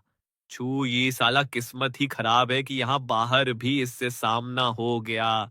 छू ये आगे बढ़ी, मुझे गले लगाने के इरादे से। जैसे ही मैं पीछे हटने वाला था, किसी ने मेरी बाहों में अपनी बाहें डाल दी। मोशुइंग की सिग्नेचर खुशबू मेरी नाक से टकराई। इसे छूने की हिम्मत भी मत करना। चुई ने हमारे इस करीबी अंदाज को देखा, उसका दिल जलन से भड़क उठा। सुचैन, क्या यह तुम्हारी गर्लफ्रेंड है? हम इतने समय से एक दूसरे को जानते हैं एंड फिर भी कपल नहीं बन पाए, एंड सिर्फ कुछ ही दिनों में तुम्हें नया प्यार मिल गया। तुम्हें इससे क्या मतलब? सुचैन, उस दिन की बात सच में एक गलत फहमी थी। मैं सच में तुम्हें पसंद करती हूँ। मैंने उस दिन अपनी आंखों से देखा था। सच में घिनौना था। चूई ने यह सुनकर अपनी नजरें नीची कर ली। सुचैन, हम एक दूसरे को इतने समय से जानते हैं। तुम्हें पता होना चाहिए कि मैं कैसी इंसान हूं, है ना? मैं कभी किसी के साथ फालतू फ्लर्ट नहीं करती। उस समय मुझे सच में लगा कि वो शख्स तुम ही थे। इस मोड़ पर चूई के साथ आया मर्द आगे बढ़ा एंड उसके बगल में खड़ा हो गया। ये मेरा कजिन है, नान चेंगफेंग। तुम्हारे पास भाइयों की काफी लंबी लिस्ट है ना? सू चेन, हमारा उस तरह का कोई रिश्ता नहीं है। तुम्हें मुझे सफाई देने की कोई जरूरत नहीं है। मेरा इससे कोई लेना देना नहीं है। क्या तुम्हें दिख नहीं रहा कि मेरे बगल में पहले से ही कोई है? अब से हम एक दूसरे के लिए सिर्फ अजनबी हैं। सुचैन, मैंने 3 महीने तक तुम्हारे पीछे चक्कर काटे एंड तुमने मुंह खोलने तक की जहमत नहीं उठाई। एंड सिर्फ कुछ ही दिनों में कोई और तुम्हें बाहों में भरकर सरेआम सड़कों पर टहल रहा है। हम सिर्फ गले नहीं मिलते, मुशविंग बोली, हम तो किस भी करते हैं। तो क्या हुआ? ये छोटे मालिक जिसकी मर्जी उसके साथ रहें, जिसे चाहे गले लगाएं एंड जिसे चाहे किस करें। मोशुएंग ने अपना हाथ उठाकर उस जगह को छुआ जहां उसने अभी किस किया था, जैसे मेरी गर्माहट अभी भी वहीं थमी हो। चुई ने गुस्से में अपने कपड़े कसकर भींचे। साफ तौर पर इस हरकत से वो पागल हो रही थी। चुई के चेहरे के एक्सप्रेशंस एंड हरकतों को देखकर मुझे अंदर से बड़ा सुकून मिला। आखिरकार बदला पूरा हो गया था। मैंने बड़े घमंड से उसकी तरफ देखा। अगले ही सेकंड मेरा हाथ पकड़ा गया एंड मेरा शरीर घूम गया। सीधे मेरी नजरों के सामने उस औरत की कातिलाना मुस्कान आ गई। मो शुइंग ने धीरे से मेरा हाथ दबाया। सुचैन, तुमने पिछली बार गलत जगह किस किया था। इतना कहकर उसने अपने होठ मेरे होठों पर टिका दिए। मेरा पूरा शरीर सुन्न हो गया। मेरी आंखें फटी की फटी उसे देखती रह गईं। वो किस एक पल का था, जैसे पानी को छूकर चिड़िया उड़ जाए। उसने मेरी बाहों में बाहें डाली। उसकी आंखों ने छुई की तरफ ठंडी नजर से देखा। अपनी औकात भूल रही हो क्या? यहां से दफा नहीं होगी। हम तुम्हें अपनी शादी में नहीं बुलाएंगे। चूई का दिल चकनाचूर हो गया। बगल में खड़े नान चेंगफेंग ने चूई को पीछे खींचा। ये चलो यहां से। लोगों के प्यार के बीच में कबाब में हड्डी मत बनो। वह जगह तुरंत शांत हो गई। मोशुइंग ने मेरी तरफ ऊपर देखा। सुचैन, मैं होश में आया। सीधे उसे जोर से पीछे धकेला। मेरा पूरा वजूद एक गुस्से से लाल छोटे पिल्ले जैसा हो गया जिसके बाल खड़े हो गए हों। तुम्हारी इतनी हिम्मत कि तुमने इस छोटे मालिक को किस किया? तुम खुद को समझती क्या हो? मोशुइंग पीछे की तरफ धकेली गई, लड़खड़ाते हुए। अपने अंदर आते गुस्से को दबाते हुए उसने अपनी आंखें छोटी करके मुझे देखा। क्या होगा अगर तुमने मुझे पहले किस किया होता तो? इस छोटे मालिक का तुम्हें किस करना तुम्हारे लिए वरदान है, लेकिन तुम्हारा मुझे किस करना बिल्कुल मना है। सच में सुयु द्वारा पाला गया एक अमीर खानदान का नखरेबाज छोटा मालिक। मो शुइंग ने एक कदम आगे बढ़ाया, मेरा हाथ पकड़ा। सुचैन, आई एम सॉरी, ये मेरी गलती थी। मुझे लगा तुम मुझे किस करना चाहते थे, लेकिन भीड़ की वजह से शर्मा रहे थे, इसलिए मैंने खुद पहल कर दी। मेरा गुस्सा और बढ़ गया। वो इस छोटे मालिक का पहला किस था। हे सुचैन का पहला किस अब मेरा हो चुका है। ठीक है, मैं इसकी भरपाई कर दूंगी। जो भी तुम्हें चाहिए वो मिलेगा। बस अब गुस्सा मत हो। यह सुनते ही मेरा चेहरा एक पल में बदल गया। तो फिर चाहे जो हो जाए, आप दीदी से मेरी कोई शिकायत नहीं करेंगी, ठीक है? ठीक है, जैसा तुम कहो। मुझे यह मूर्ख छोटा पिल्ला सच में बहुत पसंद है। मो शुइंग ने धीरे से मुझे छोड़ा। सुचैन, तुम्हें यह ड्रेस कैसी लगी? इतना कहकर उसने मेरे सामने पूरा घूम कर दिखाया। मैंने उस पर एक नजर डाली, झटके से अपना हाथ अपने मुंह पर रख लिया। खूबसूरत तो बहुत थी, बस ये उसके रोज के स्टाइल से बिल्कुल मेल नहीं खाती थी। शुइंग दीदी, कैसा रहेगा अगर आप यही कपड़े पहनकर ऑफिस जाएं? ऑफिस पहनकर? मो शुइंग ने नीचे उन कपड़ों की तरफ देखा जो उसने पहन रखे थे। इसे ऑफिस पहनकर जाना शायद ज्यादा ठीक नहीं होगा, लेकिन जब मेरे पतिदेव ने कहा है तो मुझे सुनना ही पड़ेगा। तो कल मैं इसे ही पहनूंगी। शुइंग दीदी, मुझे आपकी कुछ फोटो खींचने दीजिए। यादगिरी के लिए फोटो। मैं उसका मजाक उड़ाने के लिए कुछ फनी फोटो खींचना चाहता था। मो शुइंग को वैसे तो फोटो खिंचवाना पसंद नहीं था, लेकिन जाहिर है वो मेरी रिक्वेस्ट को मना नहीं कर सकती थी। कैमरे के शटर की दनादन आवाजें गूंजने लगीं, बिना कोई एंगल सेट किए। मुझे तो वैसे भी फनी पिक्चर्स ही चाहिए थी। शुइंग दीदी, मुस्कुराओ, बस ऐसे ही। कुछ ही मिनटों में लगातार 50 फोटो खींच ली गई। मैंने मजाक उड़ाने वाले रिजल्ट्स का मजा लेने के लिए गैलरी खोली। रिजल्ट यह निकला कि उन धुंधली एंड हिलती हुई तस्वीरों में भी वो हर एंगल से एकदम परफेक्ट लग रही थी। एंड जो कुछ साफ तस्वीरें थीं, उनमें वो बड़े शर्मीले चेहरे से मुझे ही देख रही थी। लोलिता ड्रेस के साथ वो और भी ज्यादा क्यूट एंड परियों जैसी लग रही थी। जैसा कि उम्मीद थी, जो लोग खूबसूरती की एक हद पार कर जाते हैं, अगर उन्हें बोरी भी पहना दी जाए तो भी वो खूबसूरत ही लगेंगे। मो शुइंग ने मुझे चुपके से देखा एंड 2 बार मजाकिया अंदाज में हंसी। उसने वापस अपने कपड़े बदले एंड ललिता ड्रेस दुकान के स्टाफ को सौंप दी। मैं बिल पे करने के लिए स्टाफ के पीछे पीछे कैशियर की तरफ गया। मो शुइंग ने मुझे रोका नहीं, बल्कि वो खुद मेंस सेक्शन की तरफ मुड़ गई। जब मैं बिल पे करके शॉपिंग बैग लेकर वापस आया तो पाया कि वो वहां नहीं थी। क्या वो मुझे छोड़कर चली गई? दुकान के स्टाफ ने तुरंत याद दिलाया, सर, आपकी गर्लफ्रेंड उधर मेंस सेक्शन में है। कौन सी गर्लफ्रेंड? दुकान के स्टाफ की आंखें फूट गई हैं क्या? यहाँ कौन गर्लफ्रेंड दिख रही है? मैंने अपने कदम बढ़ाए एंड उधर गया। देखा कि वह औरत उसी कलर का शर्ट हाथ में लिए खड़ी थी, जिस कलर की ड्रेस मैंने अभी उसके लिए चुनी थी। जैसे ही मैं पास पहुंचा, उसने उस शर्ट को मेरे शरीर से मिलाकर देखा। मैंने उसे घूरा। ये क्या कर रही हो? मो शुइंग के होठों के कोने थोड़े से ऊपर उठे। तुम्हारे लिए शर्ट खरीद रही हूं। सुचैन ने मेरे लिए ड्रेस खरीदी, तो मेरा भी फर्ज बनता है कि तुम्हारे लिए शर्ट खरीदूं। दोनों कपड़ों का कलर टोन एक ही है। इस तरह हम मैचिंग कपल आउटफिट्स पहनेंगे। कोई जरूरत नहीं है, मैं नहीं खरीद रहा। सुचैन, बराबरी का लेन देन जरूरी है। तुमने मेरे लिए कपड़े खरीदे, तो यह बिल्कुल सही है कि मैं भी तुम्हारे लिए खरीदूं। कोई जरूरत नहीं है।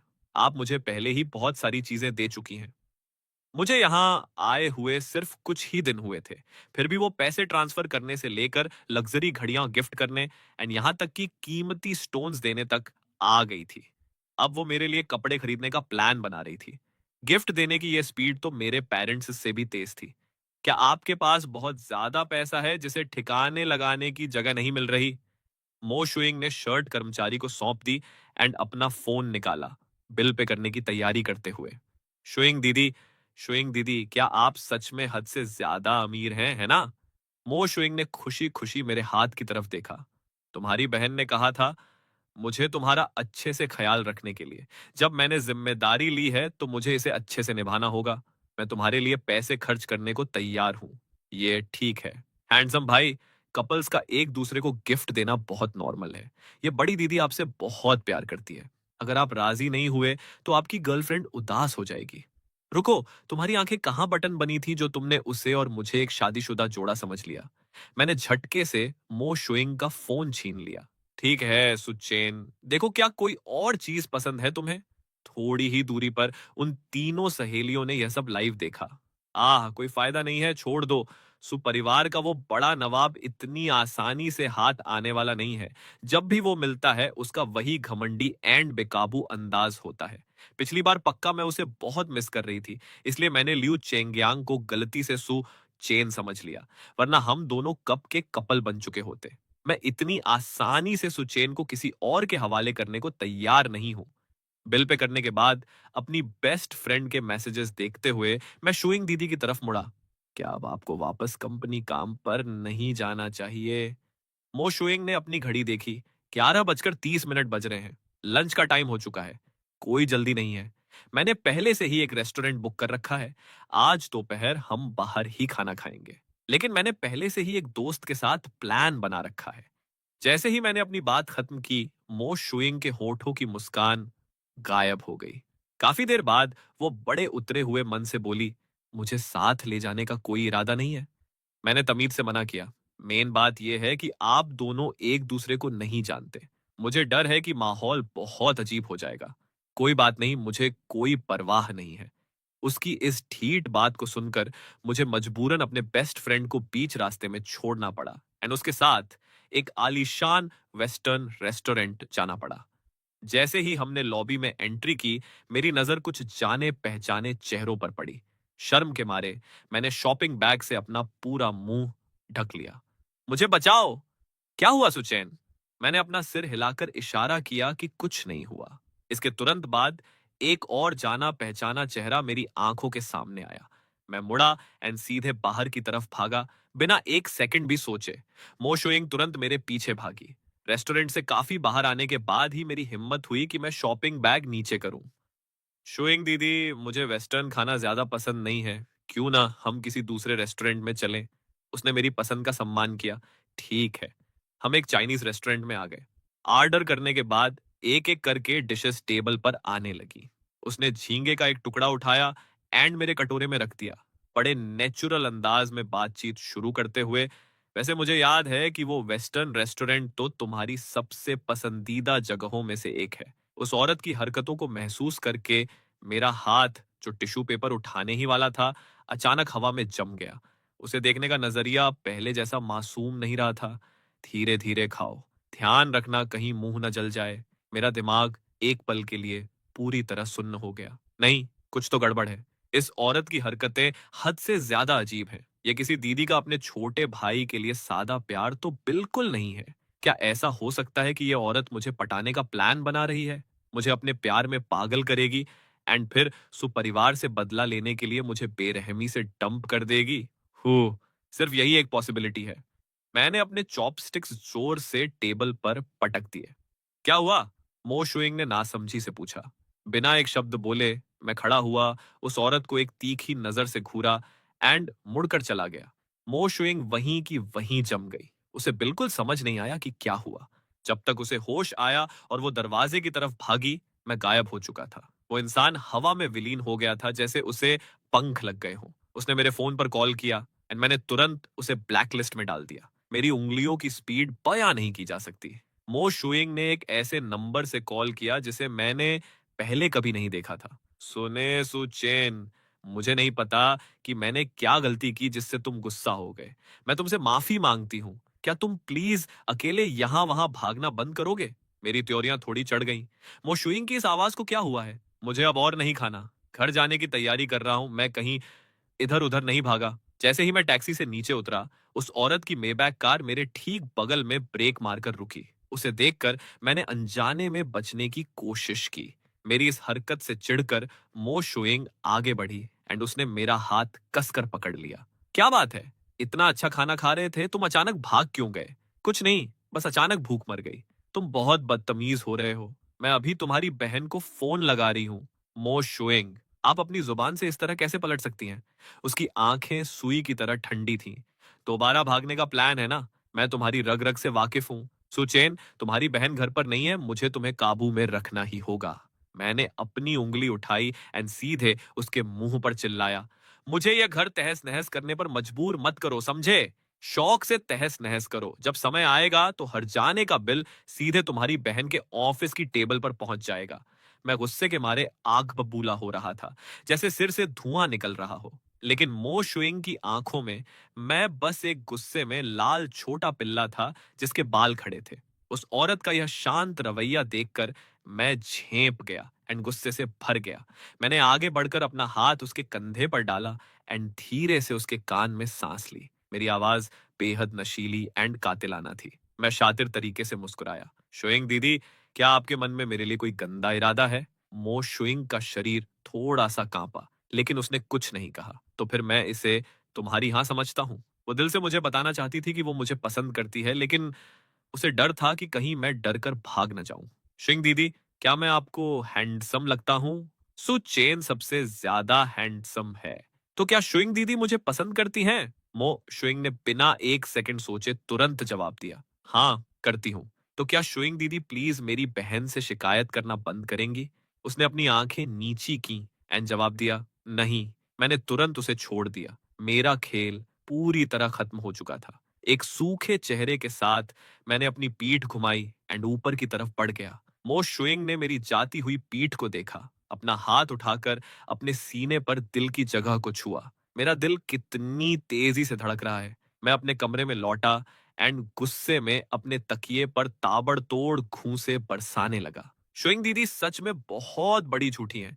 बातें तो बड़ी बड़ी करती हैं, लेकिन जुबान पर टिकती नहीं। एंड मजाक ये है कि मेरे पास उन्हें सजा देने का कोई रास्ता नहीं है। मैं बिस्तर के कोने पर ढह गया। मेरा दिमाग पूरी तरह काश मकाश में था। यीजी ने कहा था कि मो शुइंग मुझे पसंद करती है, लेकिन मुझे अभी भी कुछ गड़बड़ लग रही थी। वो मेरी बहन की जानी दुश्मन है। वो अचानक मेरे साथ इतना अच्छा बर्ताव क्यों करेगी? मुझे अपने घर पर रुकने भी दे रही है एंड मुझे खुश करने के लिए पानी की तरह पैसे बहा रही है। इस दुनिया में ऐसा भला दुश्मन कहाँ होता है? जब मैं इसी सोच में डूबा था, तभी दरवाजे पर एक हल्की दस्तक हुई। सुचैन, दरवाजा खोलो। ये मो शुइंग की आवाज थी। समझ नहीं आ रहा था कि उसमें क्या इमोशन था, लेकिन उसमें वो रोज वाली मीठी नरमी गायब थी। मैंने अपने होठ भींचे अनसुना करने का नाटक किया। वैसे भी मेरा उससे बात करने का कोई मूड नहीं था। किसने कहा था उसे हमेशा मेरे खिलाफ सबूत हाथ में रखने के लिए? दस्तक बंद हो गई। मुझे लगा वो चली गई। जैसे ही मैं राहत की सांस लेने वाला था, दरवाजा एक क्लिक की आवाज के साथ खुल गया। साला उसके पास मेरे कमरे की चाबी भी थी। मैंने झटके से अपना सिर उस औरत की तरफ उठाया। आप यहाँ अंदर क्या कर रही हैं? बाहर निकलिए। मो शुइंग ने दरवाजा जोर से बंद किया एंड अपनी हाई हील्स पर चलते हुए मेरे सामने आ खड़ी हुई। उसकी निगाहें रोज से कहीं ज्यादा ठंडी थीं। चेहरे पर मुस्कान का नामो निशान नहीं था। अभी भी गुस्सा हो? उसने बिना किसी भाव के पूछा। उसकी आवाज समझ से परे थी। मैंने अपना मुंह फेर लिया एंड रूखेपन से जवाब दिया, आपसे मतलब? वो औरत मेरी इस बात पर रत्ती भर भी गुस्सा नहीं हुई। इसके उलट वो मेरे सामने कारपेट पर सीधे बैठ गई, अपना सिर ऊपर उठाकर मेरी तरफ देखने लगी। इस पोजीशन ने मुझे अनजाने में असहज कर दिया। जैसे ही मैं अपनी नजरें हटाने वाला था, मैंने उसे धीरे से पूछते हुए सुना, क्या तुम्हें हमेशा ऐसा लगता है कि मेरा तुम्हारे साथ अच्छा बर्ताव सिर्फ इसलिए है क्योंकि मैं तुम्हें पसंद करती हूं? मेरे दिल की धड़कन रुक गई। मैंने झटके से पलटकर कहा, कौन ऐसा सोचता है? मैं तो बिल्कुल नहीं सोचता। भले ही मेरा मुंह साफ मना कर रहा था, लेकिन मेरे दोनों कान चुपके से लाल हो चुके थे। ऐसा क्या? मो शुइंग धीरे से हंसी, लेकिन उस हंसी में रत्ती भर भी नरमी नहीं थी। लेकिन मैं देख रही हूं कि तुम्हें काफी समय से मेरी इस अच्छाई की आदत हो चुकी है, यहां तक कि तुम मेरे बिना रहने के काबिल भी नहीं बचे हो। सही कहा ना? उसकी इन बातों ने सीधे मेरे दिल के सबसे छुपे हुए कोने पर वार किया। मुझे मजबूरी में इसे स्वीकार करना पड़ा। वो परिवार के घर पर बिताए इस समय के दौरान उसने मेरा बेहद बारीकी से ख्याल रखा था। मुझे उसकी टोकने की आदत हो चुकी थी, उसकी तरफदारी की आदत हो चुकी थी एंड यहां तक कि उसकी सांसों को अपने पास महसूस करने की भी आदत हो चुकी थी। फिर भी ये एक ऐसा एहसास था जिसे मैं कभी स्वीकार नहीं करना चाहता था। क्या बकवास कर रही हो? मैं यहाँ सिर्फ कुछ समय के लिए रुका हूँ। जैसे ही मेरी बहन वापस आएगी, मैं तुरंत यहाँ से बोरिया बिस्तर समेट लूंगा। मैंने अपनी गर्दन ऊंची करके बहस की, लेकिन मेरी आवाज में रत्ती भर भी दम नहीं था। मोशुएंग ने मुझे देखा। उसकी निगाहें धीरे धीरे बर्फ की तरह जम गई। सुचैन, तुम नहीं जा सकते। जिस पल तुमने मो परिवार के घर में कदम रखा था, तुम्हारे पास पीछे हटने का कोई रास्ता नहीं बचा था। मेरे दिल में अचानक एक अजीब सा खौफ पैदा हो गया। तुम्हारा क्या मतलब है? उसने तुरंत जवाब नहीं दिया, बल्कि अपना हाथ उठाया। उसकी उंगलियां धीरे से मेरे गाल को छूकर गुजरी। उसकी उंगलियां बहुत ठंडी थीं। जिस पल उन्होंने मेरी स्किन को छुआ, मेरा पूरा शरीर कांप उठा। मैं पीछे हटना चाहता था, लेकिन उसने धीरे से मेरे नीचे के जबड़े को पकड़ लिया। इतनी नजदीक से उसकी आंखों में देखते हुए मुझे पहली बार एहसास हुआ कि वो आंखें जो हमेशा एक मुस्कान के साथ चमकती थीं एंड जिनमें नरमी होती थी, असल में एक गहरी नफरत एंड पागलपन छुपाए बैठी थी, जिसे मिटाया नहीं जा सकता था। वहां प्यार का एक कतरा तक नहीं था। यह किसी पसंदीदा शख्स को देखने वाली नजर नहीं थी, बल्कि एक ऐसे शिकार को देखने जैसी थी जो पूरी तरह शिकंजे में आ चुका हो एंड बस अपना होने वाला हो। मेरा क्या मतलब है? मेरा मतलब है, मेरा तुम्हारे साथ अच्छा बर्ताव कभी इसलिए नहीं था क्योंकि मैं तुम्हें पसंद करती थी एंड प्यार का तो सवाल ही नहीं उठता। मुझे कभी भी तुम्हारी जरूरत नहीं थी। दीदी, आप ये क्या कह रही हैं? सुपरिवार पर मेरा कर्ज है, पूरे 10 साल का कर्ज। 10 साल पहले सुपरिवार ने उस चीज को तबाह कर दिया था जिसे मैं सबसे ज्यादा मानती थी। उन्होंने मुझसे एक जान छीनी थी। 10 साल पहले मेरा सब कुछ उजाड़ दिया था। एक जान? मेरी बहन ने मुझसे कभी इन चीजों का जिक्र नहीं किया। सुपरिवार की गाड़ी तो हमेशा मजे से चलती आई है। उन पर किसी की जान का कर्ज कैसे हो सकता है? मुझे बिल्कुल नहीं पता कि आप क्या बात कर रही हैं। मेरी बहन ने मुझे कभी ये सब नहीं बताया। जाहिर है, तुम्हें नहीं पता होगा। तुम्हारी बहन तुम्हें इतना लाड प्यार करती है। वो भला तुम्हें सुपरिवार के उन काले कारनामों के बारे में क्यों बताएगी, जो उन्होंने आज इस मुकाम पर पहुंचने के लिए किए थे? वो तुम्हें कैसे बताएगी? सुपरिवार की आज की यह चकाचौंध उस इंसान के खून एंड मांस को कुचलकर बनाई गई है, जिसकी मुझे सबसे ज्यादा परवाह थी। उसके ये शब्द नुकीले खंजर की तरह मेरे दिल की गहराइयों में उतर गए। मैं उसे एक तक देखता रहा। अविश्वास की बात थी, ये औरत जो हमेशा इतनी नरमी से मेरा ख्याल रखती थी, असल में इतनी गहरी नफरत पालकर बैठी थी। तो आपका मेरे करीब आना, मुझे अपने यहाँ रोकना, मेरे साथ अच्छा बर्ताव करना, क्या ये सब एक फरेब था? उसने मेरा जबड़ा छोड़ दिया, खड़ी हुई। उसकी नजरें मेरी तरफ पूरी तरह ठंडी एंड बेरुखी से भरी थीं। ये झूठ है, लेकिन ये पूरी तरह झूठ भी नहीं है। जाहिर है, मैंने भी कभी उम्मीद नहीं की थी कि तुम्हारी बहन खुद तुम्हें मेरे दरवाजे पर बलि चढ़ाने के लिए छोड़ जाएगी। तो वो सारी नरमी, वो सारा तरफदारी, वो सारा लाड प्यार, सब कुछ एक फरेब था। तो बात यह थी कि वो मुझसे प्यार नहीं करती थी, बल्कि सुपरिवार से नफरत करती थी, मुझसे नफरत करती थी। तो मैं हमेशा से उसके बुने हुए फरेब के जाल में फंसा हुआ था, एक बेवकूफ की तरह उसके लिए अपने दिल में फीलिंग्स बढ़ा रहा था, उस पर भरोसा कर रहा था, यहां तक कि मन ही मन सोच रहा था कि वो बहुत अच्छी है। मेरी आवाज भारी हो गई। दीदी, आप आप सच में बहुत बेरहम हैं।